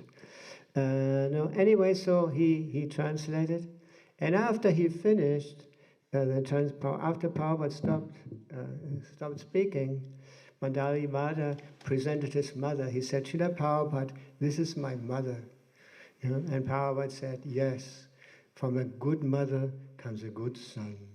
And the mother was very impressed by Srila Prabhupada. Anyway, and after that, we used to go out on morning walks with Srila Prabhupada. And at that time, this was in September '69, so it was pretty cold at that time. So Prabhupada was dressed in a how you say, mantle. What is a mantle in English? Huh? A coat, a black coat with a black hat. These Russian hats that you can turn down like this. Anyway, so we were walking with Srila Prabhupada almost every day. And before Srila Prabhupada had come, the devotees had decided that all of us had to have a job to make money to pay the rent. So during Prabhupada's stay also. I remember Shivananda was working in the house in some. There was a big park in Hamburg. Yeah, botanical garden. I had taken a job somewhere in some reception of a big company. I had to sort out the mail and put it in the boxes and all that. Oh, later on I worked in a place where they were selling toilets, Anyway, and one devotee was also selling newspapers, like that. Anyway, so when we walk in with Srila Prabhupada in the morning, one or the other, we have to go to work. And then I remember we passed the underground station, and I had to go in there and go to work. So then I prayed obeisances to Srila Prabhupada, and it was very extensive. Nama Om Vishnu Padaya Krishna. When I got up, I couldn't see him anymore, but there were people around me looking what he was doing. Anyway, so then, and also one day we had no idea how to deal with Prabhupada. Not even the devotees, the American devotees had come. Had no experience in dealing with Srila Prabhupada. Shivananda learned to cook out from Srila Prabhupada. He taught him how to make dal, and the old way. I don't know what they do now. They have these pressure pots and all that. So, anyway, so in that time, when you made the dal, you put the chawns in, and you had to put the chawns in. You fry the ghee, the spices, open the top and throw it in. And if you don't even not fast enough to close the pot, there was an explosion, and it would go over. And that happened to Shivananda. In that apartment, he had there were all spots on the walls after that.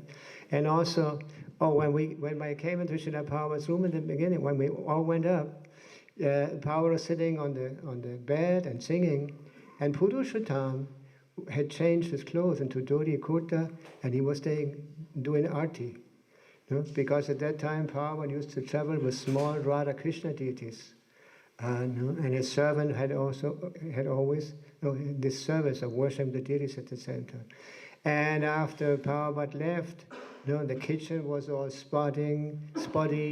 The place where the deities had been was all black, because of all the, from the flames and the incense or who knows what, like that. And we had to renovate the whole place, the whole apartment. Anyway, so one day we went to the harbor, Hamburghafen. We went down there. And we came out very early in the morning. And it's in Hamburg Harbor. I don't know, I haven't been there for many, many years. But at that time, there were a lot of workers coming from the docks.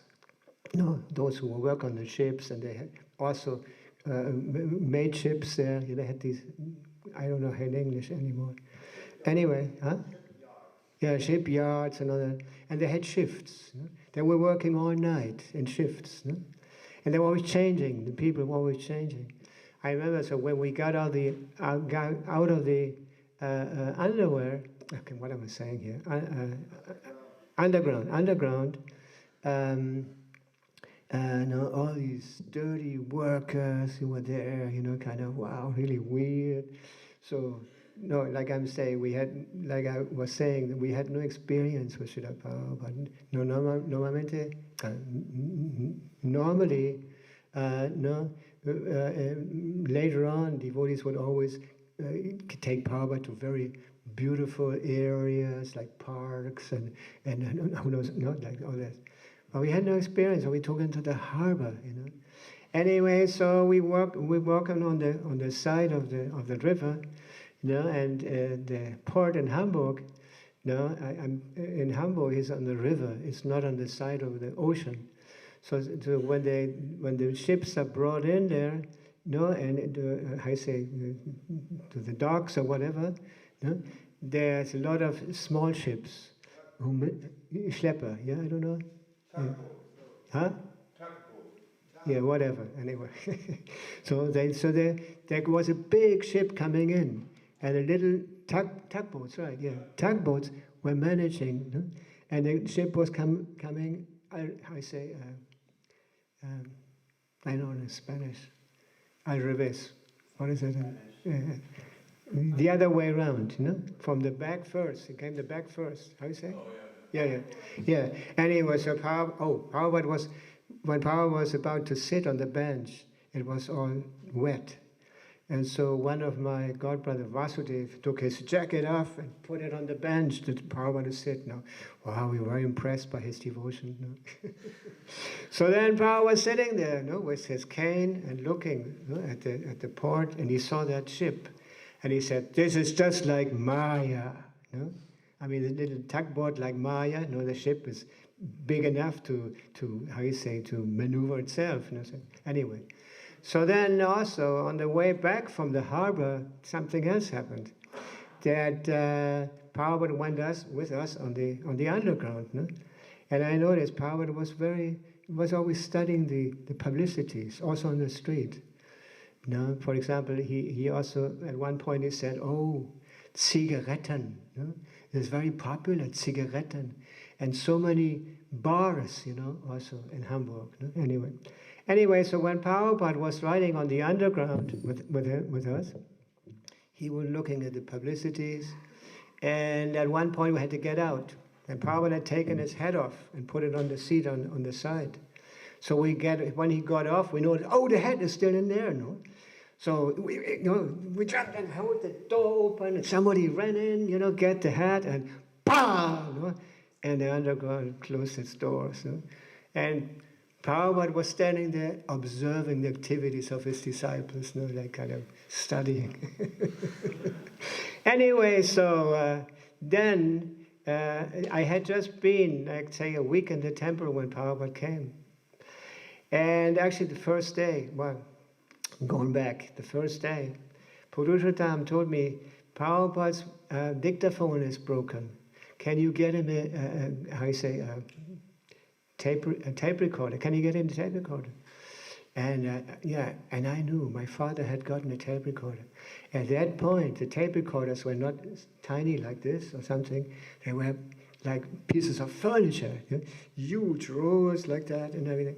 And I noticed my father had gotten one.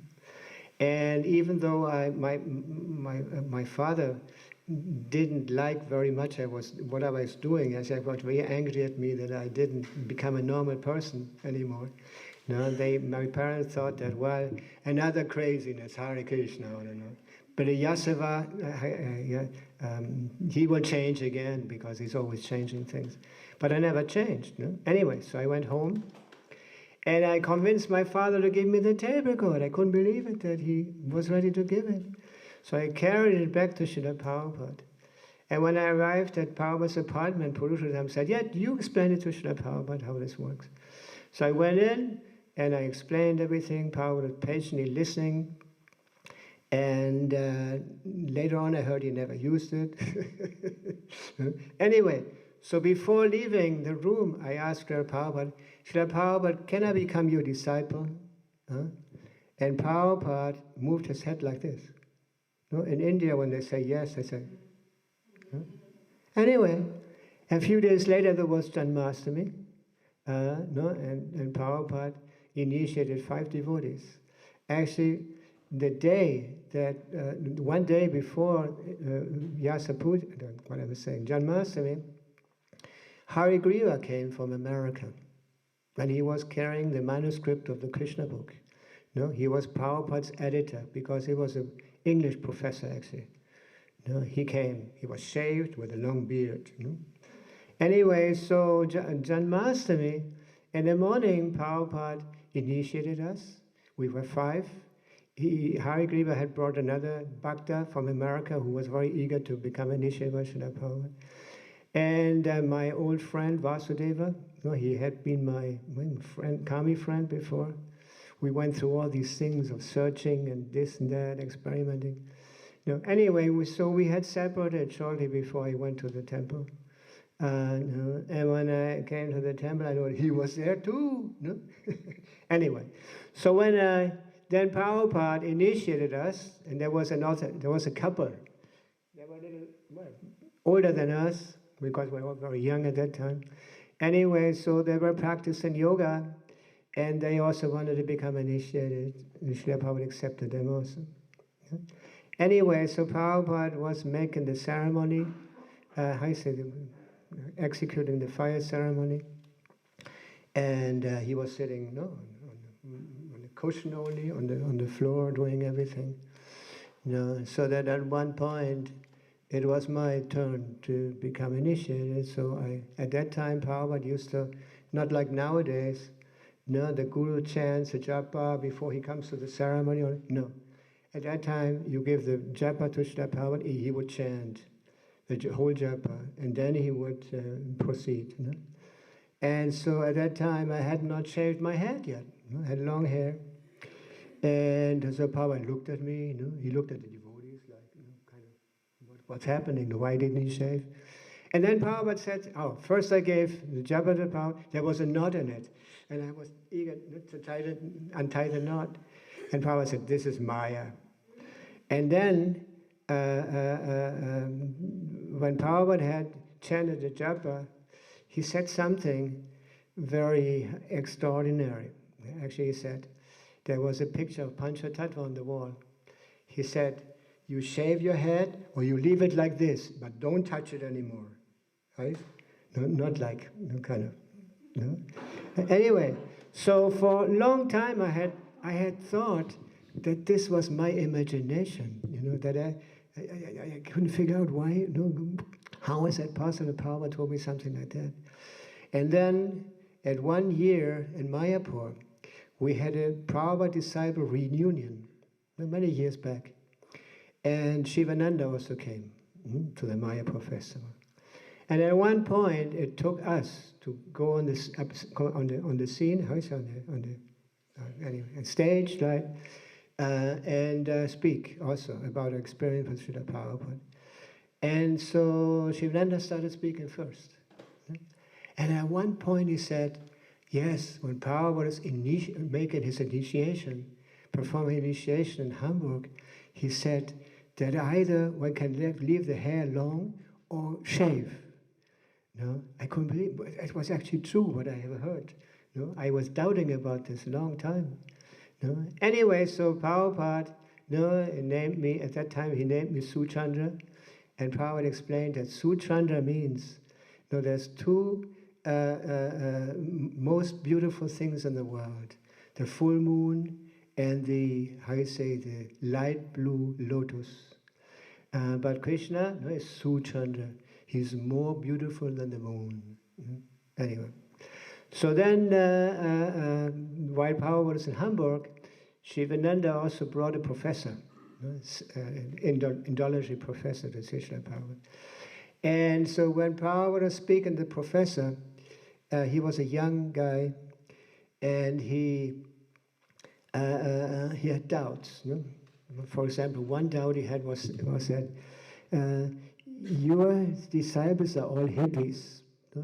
Obviously, he didn't like the hippies. And then, so Prabhupada took this very serious.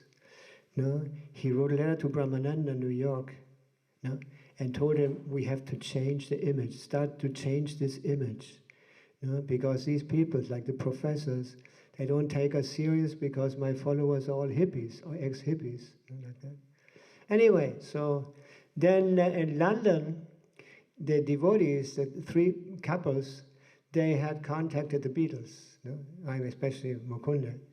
And so they had made a record. George Harrison had helped them to make the Hare Krishna mantra hit. How you say hit? Hit. And this mantra went up on all the hit parades all over Europe and I guess America also. Anyway. So they were pushing to the power, but come soon. We have become very important. Our preaching is taken very seriously. So he had to cut his visit short. So he left us. Oh, then one thing also regarding initiation. Next day was Vyasa Puja. So Srila Prabhupada was sitting on his Vyasasan, and we making kirtan, this and that. And then all of a sudden, we had to speak to Srila Prabhupada. At that time, nobody wrote down offerings, so there was no Vyasa Puja book and all that. But one had to speak to Srila Prabhupada. And at one point, they also, I felt that I also had to stand up in front of Srila Prabhupada. And I started to speak in German to Srila Prabhupada. And Prabhupada looked at me. Anyway, so then after that, Prabhupada left us, and he went to London. And later on, we met Prabhupada, many years.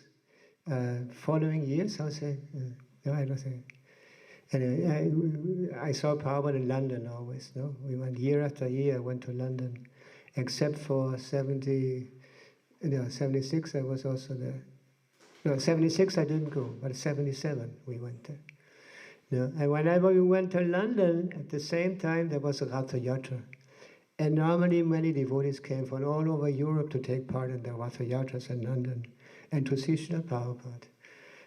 At that time the temple, the burial place was a very small temple. It was so small. How small? It's right. So they had Jagannath and they had Radhananda and Ishvara there also on the same altar. And Jagannath was above Radhananda and Ishvara. Normally they share the altar on the side, kind of, but they went one above the other because the room was so small. Anyway, so we took part in the Ratha Yatra, and Prabhupada was present, except for 1 year. We went there, Prabhupada didn't come all of a sudden. Anyway, so then and we also went on morning walks with Srila Prabhupada in Hyde Park and different places. And then in 77, this was the last time Prabhupada came. He came in September. In 77, he came to London. At that point, I formed part of a group of devotees. We were preaching in the communist countries, like in Poland, and I also went to Russia a few times. And anyway, so then I was just preaching. I remember the name of this devotee. He was American. We were just in Hungary, and every now and then we had to give reports to Harikesh. He was our GBC, and our preaching was top secret. We couldn't talk with anybody else about this, only with Harikesh. When we came back, and when first we started with wigs, but then we felt it was ridiculous to have wigs. We just let our hair grow for this kind of preaching. Anyway, so at one point I called from Hungary. I called Harikesh, and Harikesh said, "Prabhupada is in London. Immediately go to London." So anyway, so we drove all the way from Budapest. We drove to London. It was a pretty heavy driving. Anyway, so before we left, the devotees in Hungary had given us some watermelons. And so, yeah, we were supposed to eat them, but somehow we had no time really to eat so much. And so we got to London. And so when we arrived, at that point when Prabhupada came, he didn't eat anymore. But still the devotees, as far as I remember, they were cooking for Prabhupada. They couldn't tolerate that Prabhupada wouldn't be offered anything. So I gave watermelons to the cook. And then I went to sit in front of the door. I remember there was the person who guarded the door, Srila Prabhupada, was from Israel. And he was sitting there. Anyway, so I noticed that when the cook, the lady came with a plate, there was watermelons on it. No? Anyway, so then they put the plate, gave Prabhupada the plate, and when the plate came out, Prabhupada had only eaten the watermelons. Hare Krishna. Anyway, so when we arrived in London, I guess my godbrothers were also there at that time. And we saw Prabhupada for the first time. It was a shock. We were shocked. Many devotees were crying. That was when in the morning when Prabhupada, they brought him down to the palanquin, into the temple, and Prabhupada didn't sit anymore on the Vyasasana. He just sat on the palanquin. On his side there was Tamal Krishna was sitting on his side. At that time, whenever there were big problems in ISKCON, Prabhupada always called Tamal Krishna Maharaj. It was his, I say, I don't know say. Yeah, right hand, like that. So he was sitting on his side, looking just at Srila Prabhupada, while Prabhupada is looking at the devotees who come from all over Europe. And all the devotees were crying, seeing Prabhupada in that condition. He was very, very thin. His hands were swollen, his feet were also swollen. He was using dark glasses, and he didn't speak anymore. He was sitting there and looking at the devotees. And the devotees were chanting the holy names very sweetly, no heavy metal, like just an hour ago or something. Very sweet. Anyway, so I remember every now and then, Tamal Krishna grabbed the lota he had prepared for Srila Prabhupada and put it in front of his mouth. So Prabhupada would, how you say, spuk? How you say that? Spit. He would spit. Yeah, anyway. And then later on, and just like I said, we went there for Janmashtami also, and Guru Vyasa Puja. We went there with Prabhupada. Anyway, so then all of a sudden, there was a problem with Srila Prabhupada. The most of us had no idea what was going on really. And many of us learned what had happened at that moment from the diary of Tamal Krishna Maharaj, the last lesson, I think. I don't remember the exact name. Where he told us that at that point, Srila Prabhupada had to be taken to the hospital, and they had a little operation. How you say operation? Because Prabhupada couldn't pass water. How is it in English? Pass water. And when Prabhupada came back from that, I heard also that the doctor who did this treatment on Srila Prabhupada, he became very impressed by Srila Prabhupada. Then he came also to the temple, to look after Srila Prabhupada like that. Anyway, so then when this happened, Prabhupada decided that he didn't have much more time, and he decided to return as soon as possible to Vrindavan, to his home. You know, Prabhupada used to say that I don't know what I'm saying. Bombay was his office, Mayapur was his place of service, and Vrindavan was his home. You know? So Srila Prabhupada went back to after a very short stay. Actually, the plan had been, you know, Prabhupada felt a little better in Vrindavan, and he decided to go to America, have a stopover in London, and then continue for America. You know? And he said that his disciples still needed him, something like that. You know? Anyways, he only went to London. He became sick, or very weak at that point, and they brought him back to Vrindavan. You know? Anyway, so Prithu was also speaking about this list, you know, that Hare Krishna had made a list of the senior devotees in Germany, that they go to Vrindavan and stay with Srila Prabhupada for some time. You know, I still remember 3 names: Manidhara, my name, and also Prithu. You know? And I was right after Prithu. You know? But when Prithu was there, Prabhupada left us, so I didn't have the opportunity anymore to go to and stay with Srila Prabhupada. You know? Anyway, so there's many more things. I don't know how much time I have here. What is that? Huh? Finish? Oh. Thank you for listening, for tolerating me. Hare Krishna. Thank you very much.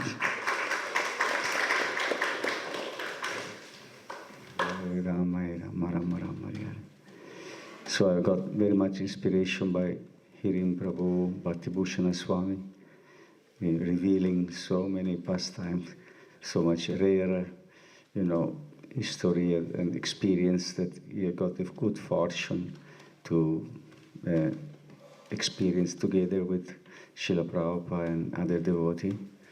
And I'm very much indebted to Prabhu, Maharaj, that, you know, when I just came in the temple in München, so I felt the complete friendship and what is called the real affection that I was missing for so long, because you know, some or other was traveling all over. I went to one festival.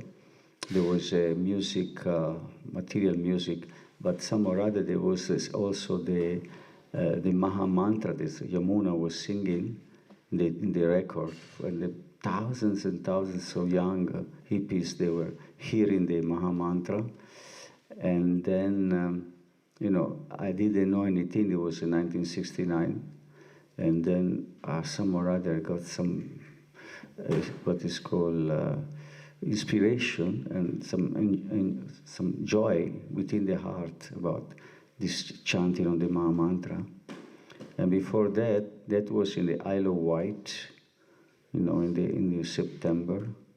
Then before that, I saw in London a Harinam group were singing, just like in a one behind the other. And then I was so surprised to see, but at that time probably it was not enough, you know, growing up the desire to go to them and ask what happened. It was not my time probably. And one friend, when I was going down to Italy, in Milan, he was telling that if you go to the Hare Krishna, you know, they're very friendly, then they're very clean, they give you something to eat. And then some or other, I got the desire to be in touch with the devotee, but it was so unmanifested, see. Then some or other went to Munich again.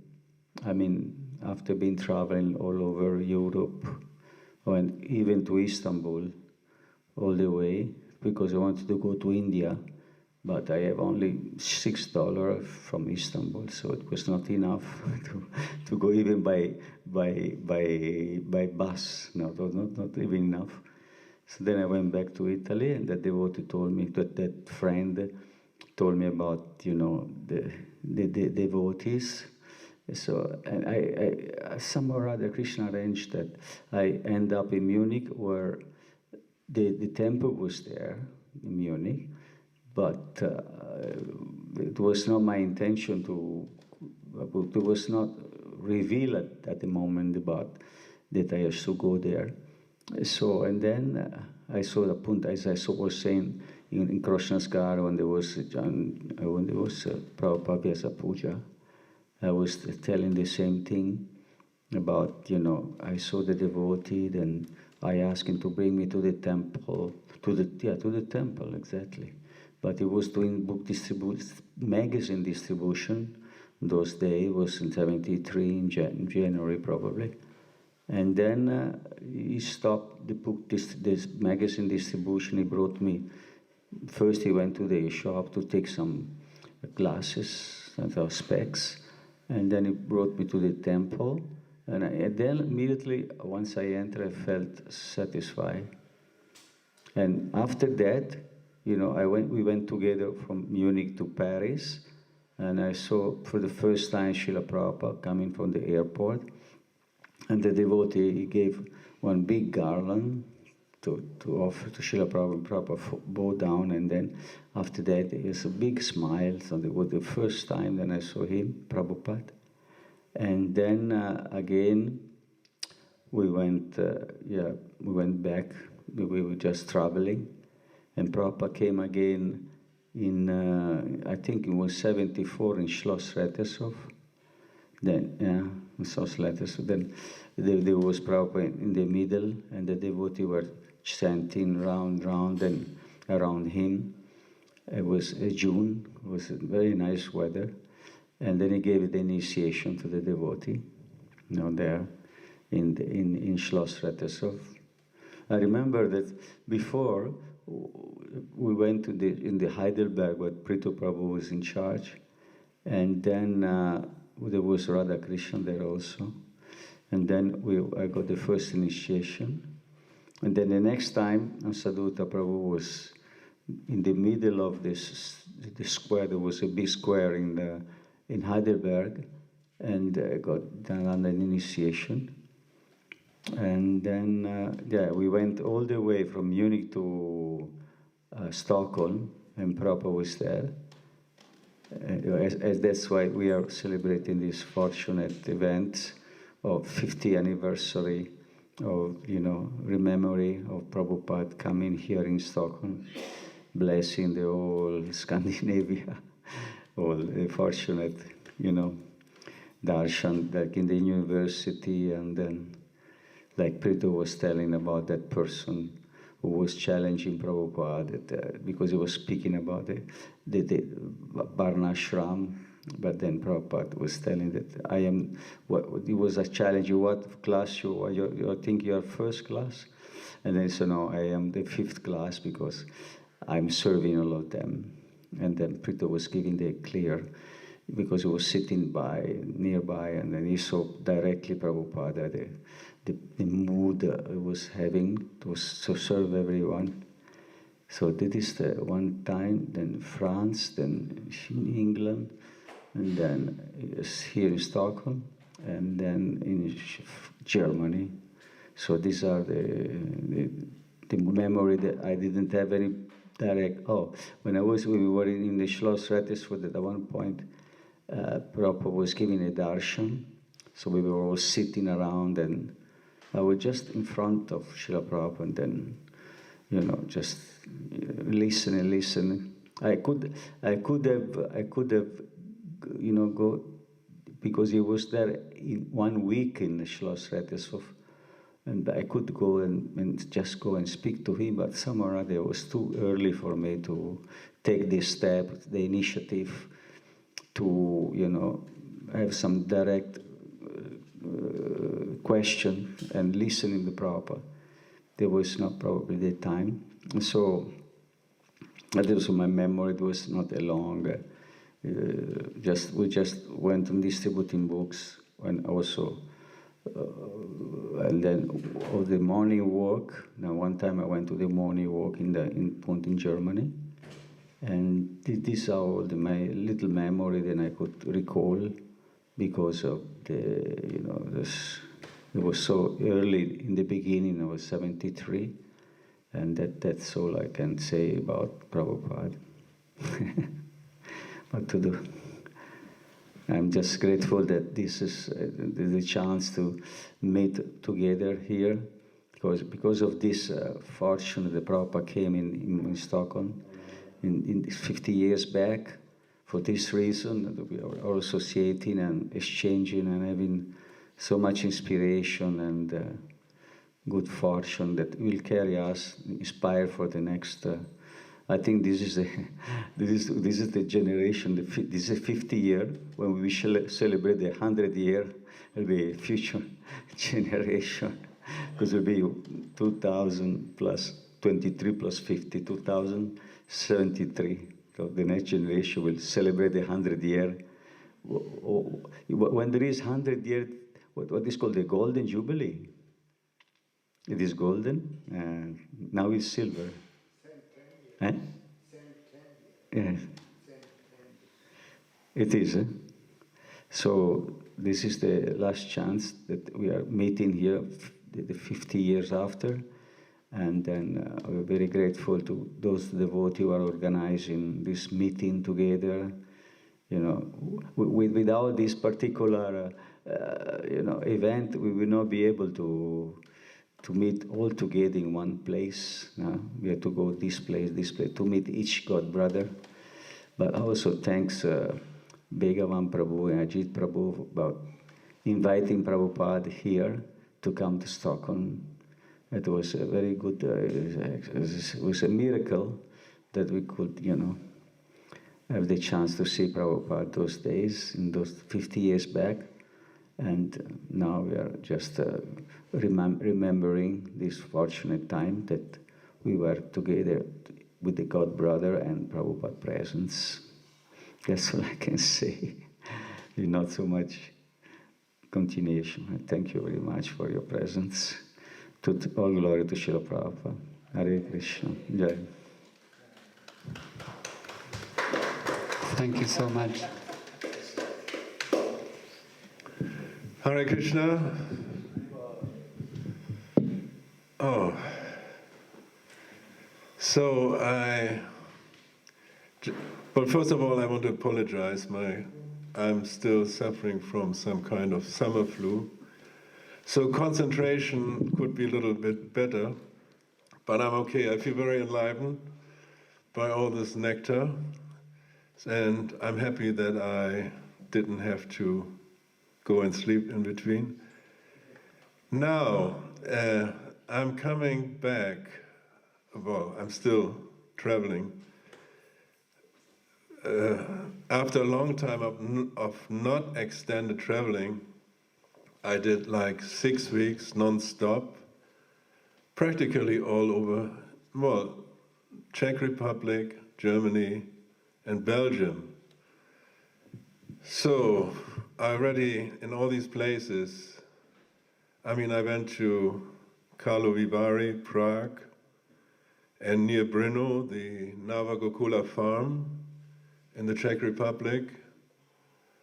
And, well, if you're a Prabhupada disciple, it's a bit, even if you want to stay in the background, it's impossible. These young devotees, they want to hear everything, every detail, how you join Krishna consciousness, and first meeting with Srila Prabhupada, later experiences in Srila Prabhupada's presence. So what I meant to say, the last 6 weeks, practically non-stop, I related the story many times, how I came to Krishna consciousness, my first meeting with Srila Prabhupada at the Bhaktivedanta Manor, and then the adventurous overland trips with, we went to India from Germany with the big buses and vans, lots of things happening, told those stories, and my personal association with Srila Prabhupada, I think the most intense was in India. But before I get into that, I just want to, you have to know, well, many of you may not know me, but for many years, I kept my distance, let's say, from the institution. Because I had some, disagreements. And now my realization after traveling and being with devotees, going on Harinam after a long time, Maha Harinam actually, and seeing, like for example, in Czech Republic there was Bhakti Vikas Maharaj, who was an old friend of mine. We used to work together in Bangkok. And I know he has a bit of an image of being a very, some people call him fanatic, some people say he's a woman hater, and he's a very kind of too ascetic, whatever. But if you know Bhakti Vikas Maharaj, actually, he's a very jovial character, lots of joking and everything. If you only know him from picture, well, he does look very stern, and so I was very happy to meet him. We were joking, like in the old days. But what I wanted to say, like the big experience that was in Brno, Navagokula farm, I don't know, anyone has been there? Anyone has been? Yeah? It's a very austere place. There's virtually no electricity, except for some shed where they recharge batteries of the phones and whatever modern electronic device. So, and it's very austere, and it's also very beautiful. So we went, I want to relate the stories, how a lot of change in my mind and heart. And just give one example, Bhakti Raghava Maharaj, the sannyasi who walks on one leg with crutches. So I was astounded. It was a 3 hours Harinam Sankirtan, and that Maharaj on his crutches, he sang and walked all the 3 hours non-stop. Whereas I had to sit down 2 times, just 5 minutes or something, but I was very impressed. So I thought, with all my criticism, what did I do all these years? And another example was in Golokadam, Abenteuer, Germany, this Pujari lady, Damodar Priya. At least for the last 20 years, she's doing that steady Pujari service. I heard now she's like a head Pujari for Germany, training others also, is that right? Yeah, and the lady from Switzerland? Yes, Damodar Priya. So I was more than impressed, and being nothing less of being overwhelmed by the reception of the devotees everywhere, wherever I went. And so I just give you the small rundown. First I went to Amsterdam to meet an old friend, Ananda Swarup Maharaj, who lives, well, not Maharaj anymore, but anyhow. So then I went to Golokadam also to visit my son and his family, but those deities, Sri Sri Radha Madan Mohan, well, they're out of this world, and actually they are, but I mean, so beautiful, and of course there are a lot of memories. The human brain works by association. So you remember how we came back from Sankirtan to Schloss Reiter Sofia, Darshan, big kirtan, everything. And also funny things, how Ikshaku started Arti and then his dhoti dropped off, something like that. So he had to close the curtain and rearrange his dhoti. So, but that's how the human brain works. And so I went to Goloka Dham, just so you get the picture, back to my place. And then the devotee said, well, you're living near Leipzig, you might as well come to the Ratha Yatra. So I went, I met Jai Gora there, it was beautiful, I was asked to speak to the public, which I hadn't done, I don't know, for decades. You know, like in the old days, with microphone, addressing the public, explaining in simple words what Krishna consciousness is, what the Maha Mantra is. So then they met a devotee from Singhachalam who was taking care of Govinda Dasi, taking her around, who is, Govinda Dasi, you know Govinda Dasi, I mean at least from hearing, one of the very early disciples. She wrote a book, I did the layout for her, so I kind of was involved. So this young devotee is from Jordan, Balaram Pran. He said, well, Atmavidya Prabhu, you're already here. Why don't you come to Singhachalam?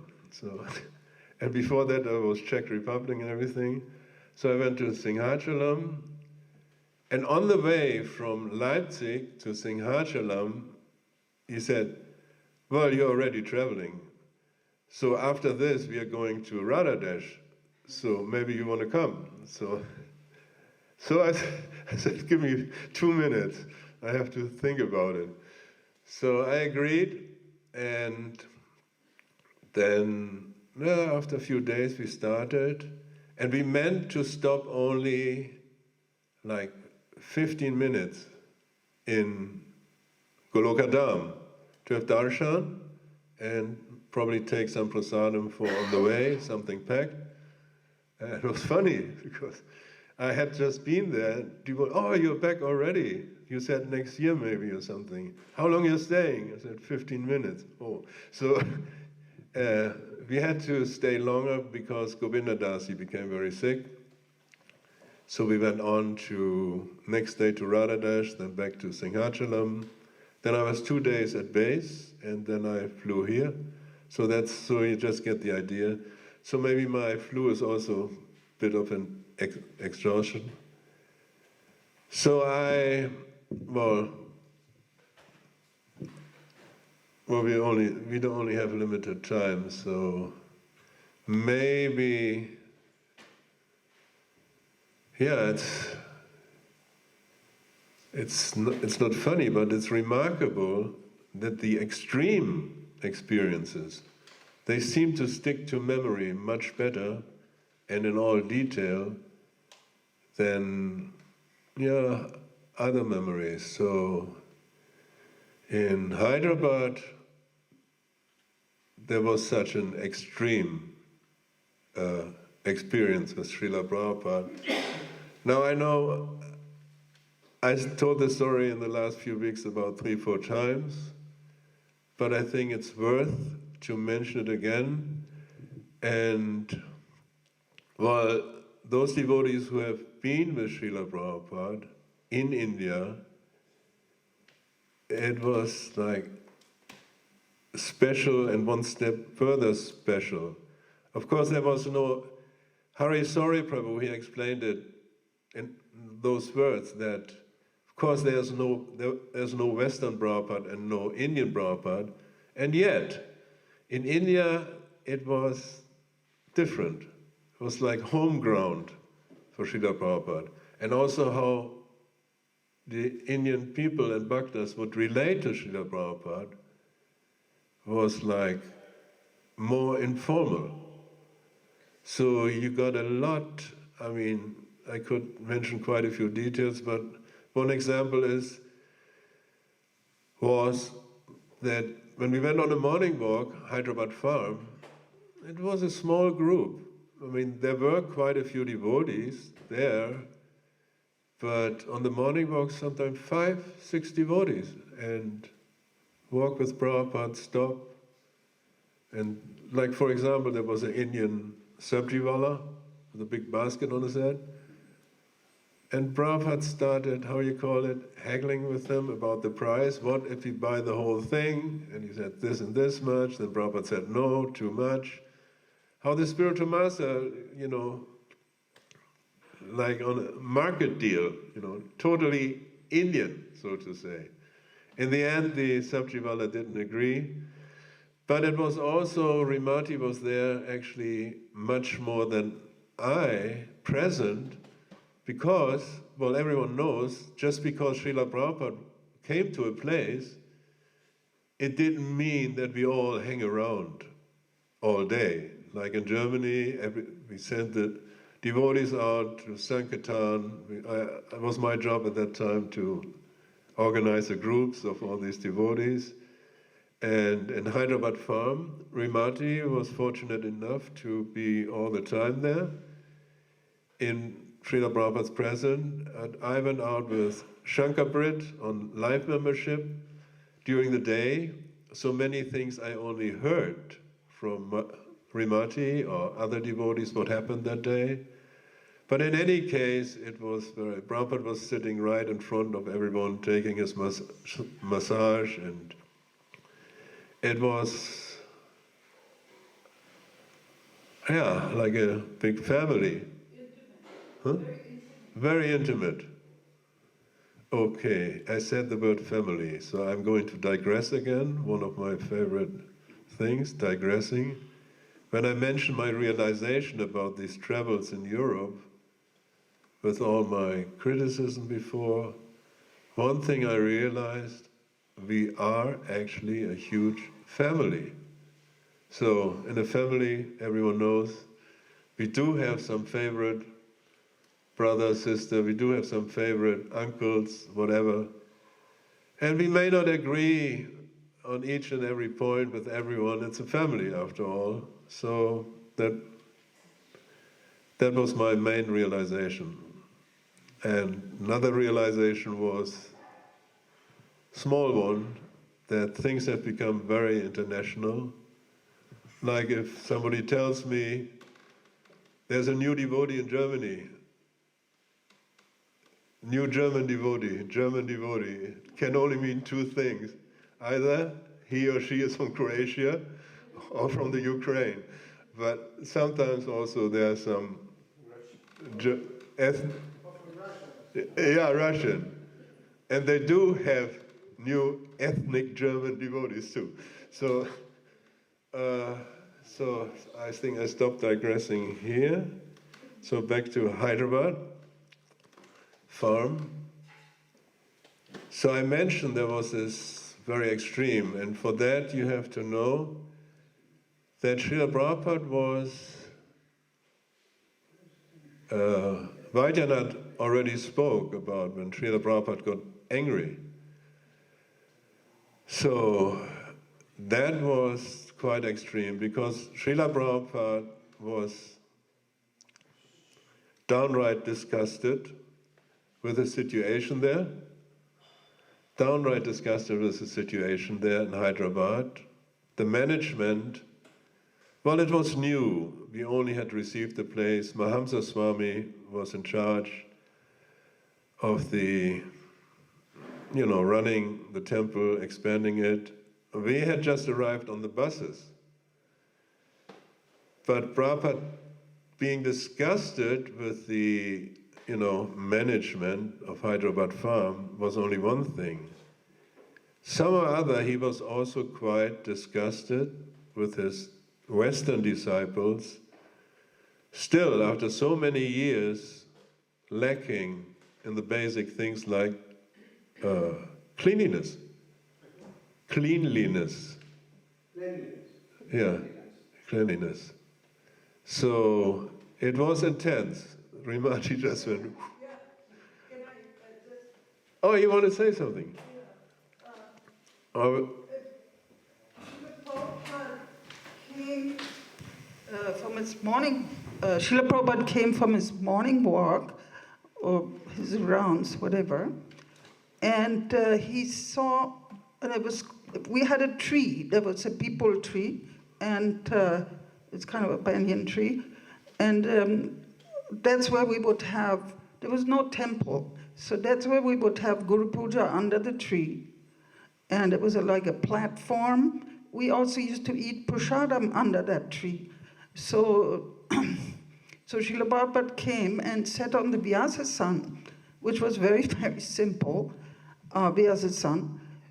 So, and he saw there was some kitri stains on the ground. He said, how we can have Guru Puja here? Clean this up, And so everybody got their, stick brooms and the water from the pump. I mean, there wasn't actually a pump. There was just a well with a bucket. You throw it down and you pull it up and you bring the water. And then, so devotees were like cleaning up.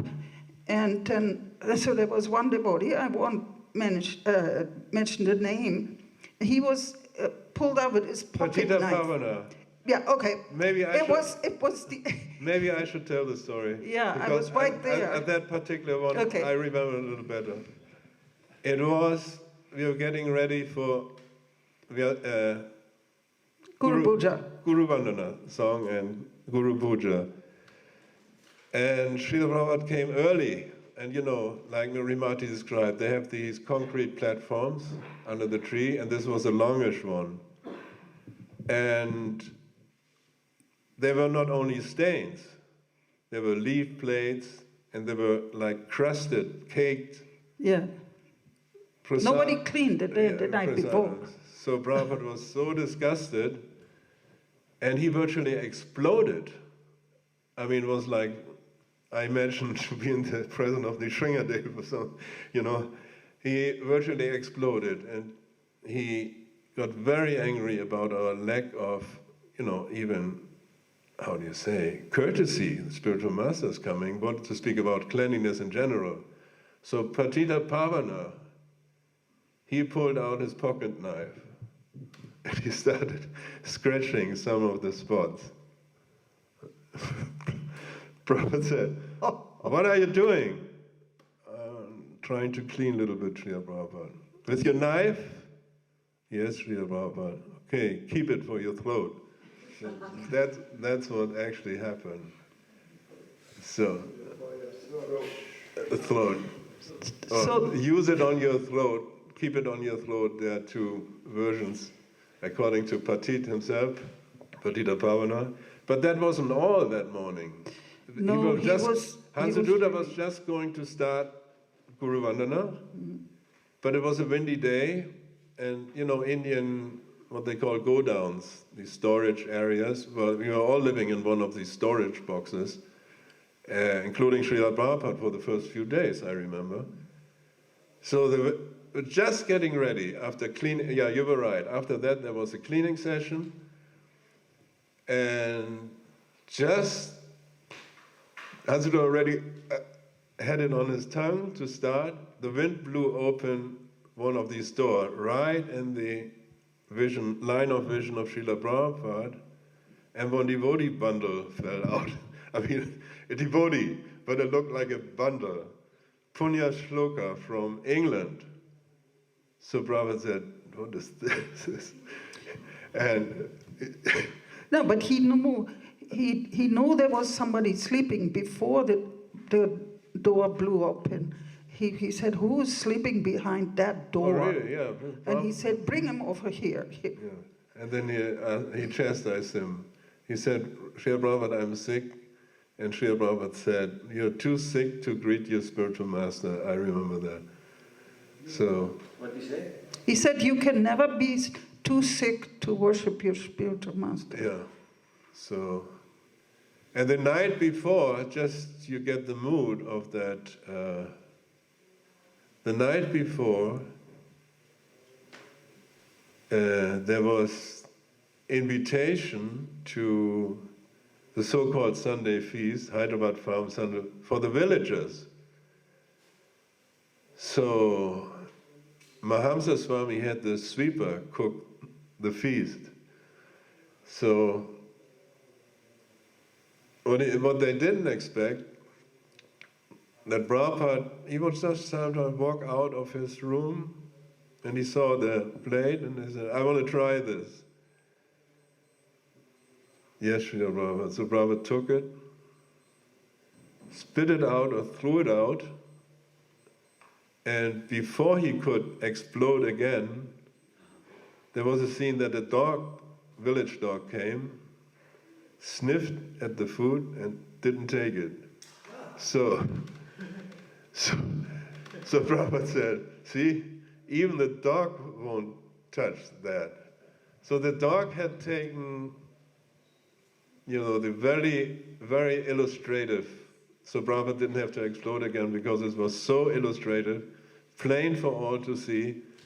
And Prabhupada said, you have to cook prasadam yourself.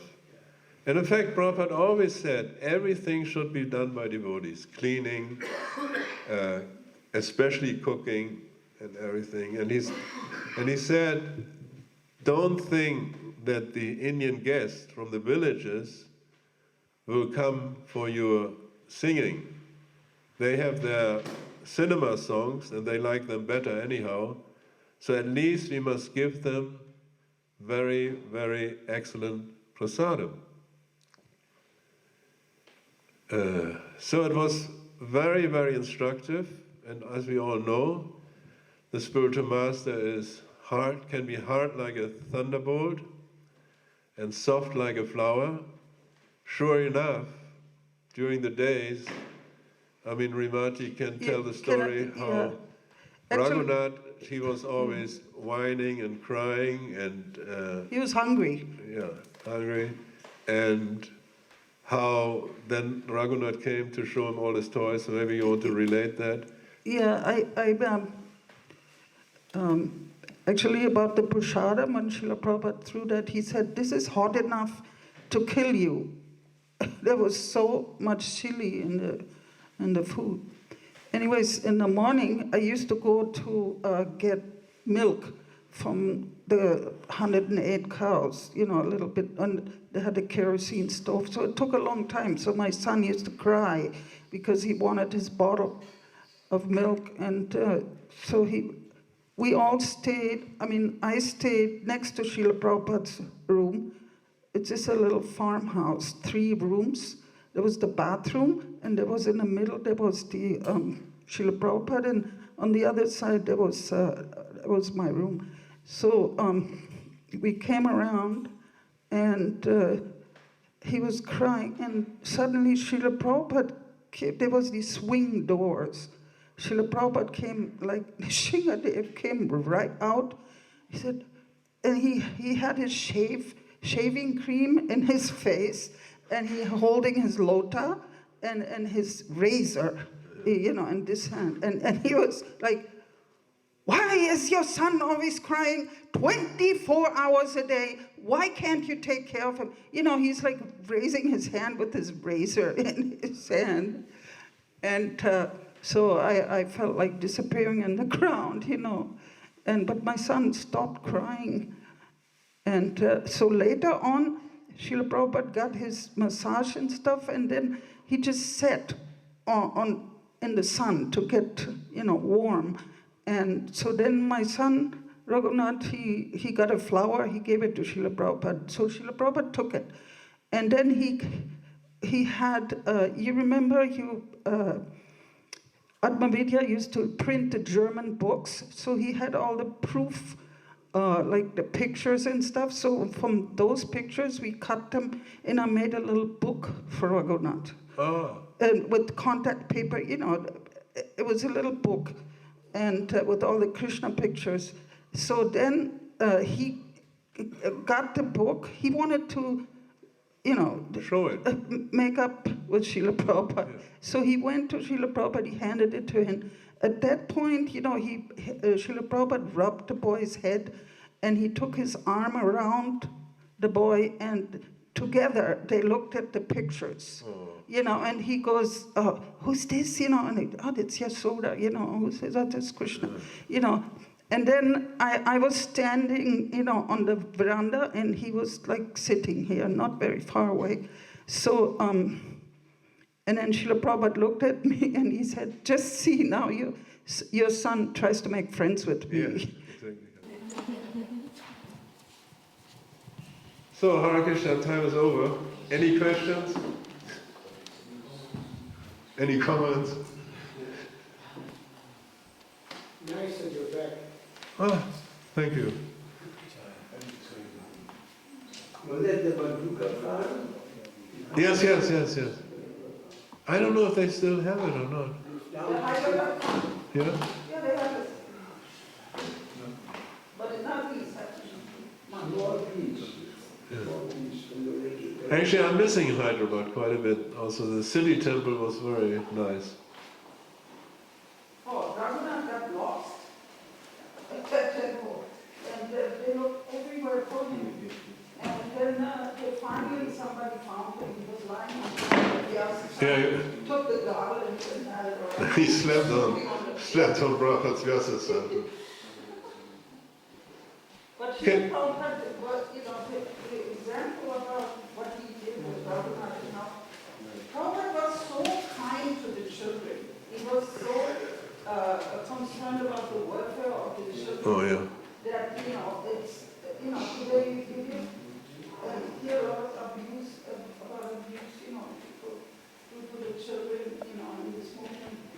And we just have to look at Srila Prabhupada. He was just the kindest man or Yes. person in this world. He was always concerned about the children. There are some new things I learned on the Brno farm by the presentation of Bhakti Raghava Swami. He has a collection of Srila Prabhupada quotes in regard to children, which was actually compiled by one, I think, Kunti Devi, some Mataji. And what struck me was that Prabhupada said, if a child is crying, don't let him sit and cry, pick the child up immediately. Another one was when the child comes into the kitchen and just wants some food, immediately give the child the food. And no, it's not offered, and like you told Raghunath I think in Bonn was, he took something and you said, it's not offered. But he was a smart boy. He said, well, you told me Krishna is in the heart, so if I put it here, it goes down, Krishna can take whatever he likes. Okay, thanks for having me, and nice to be here after 50 years. Good. So, see you in 50 years. Thank you.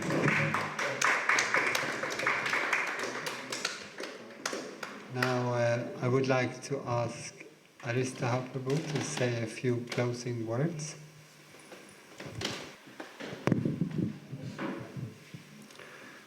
Brother Palaka, he asked me if I could just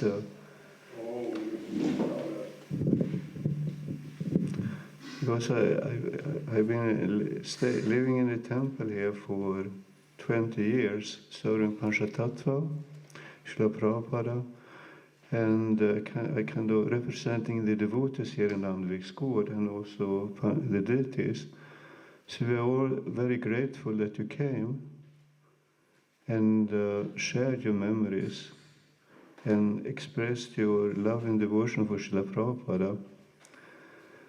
It was a wonderful experience to hear you and also participate in the festival, Janmashtami Vyasa Puja. I think all the devotees are very happy, grateful and purified by your association. And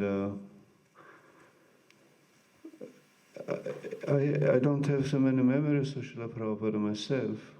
I was going to university in Uppsala, and I was feeling very down like that but then one day I was going by bicycle, going to the university to attend the school, and then in the window, I saw like one book, one open book in the window, and it was Srila Prabhupada's Bhagavad Gita as it is, like open, with the pictures there. And then, I don't know, I never heard about Srila ISKCON or Prabhupada before that. It was complete, but I felt within my heart that calling or that attraction to Krishna, to the book. I bought a book, and then in my room, I put up a picture of Krishna and Prabhupada on the wall, and I was trying to read the book. And then just few weeks, I don't know how long time, but a couple of weeks, Prabhupada came. I saw the poster in university, and then I had a desire for the spiritual direction, for guidance, for the Guru. And there was so many other things going on in Sweden at that time, transcendental meditation and different Christian groups. Then Prabhupada came, and I went to the lecture. I remember that Vegavan Prabhu, he was standing outside with a book table, outside the room, auditorium where Prabhupada was speaking. And I was outside, many of us were distributing books on the streets before Prabhupada's lectures.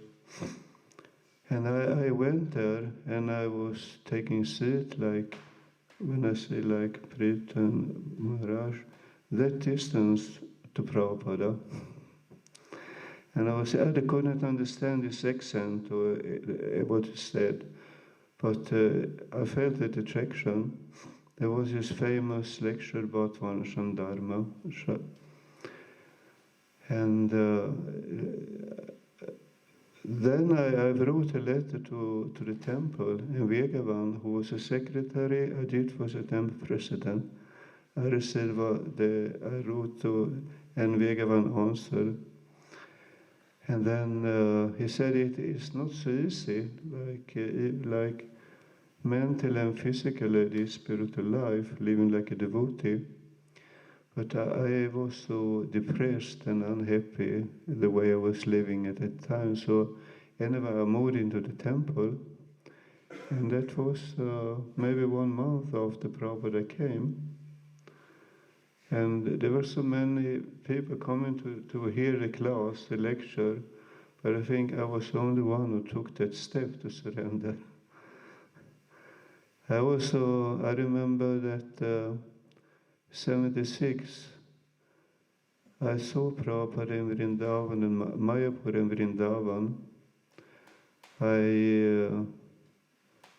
I remember when I came back from the morning walk in Mayapur and taking darshan or Radha Madhava, not the big deities, but the small ones.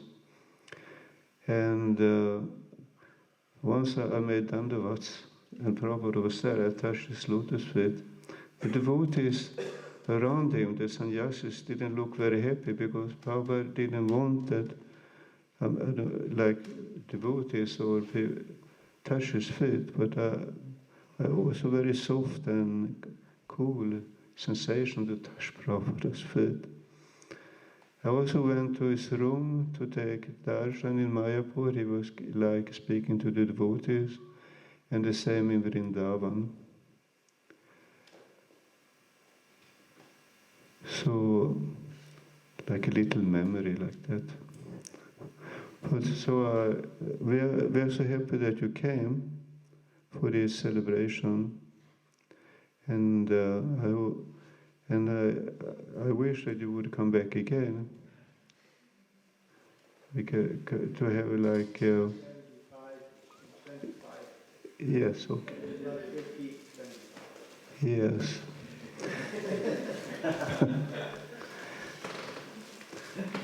Anyway, thank you very much. Hare Krishna.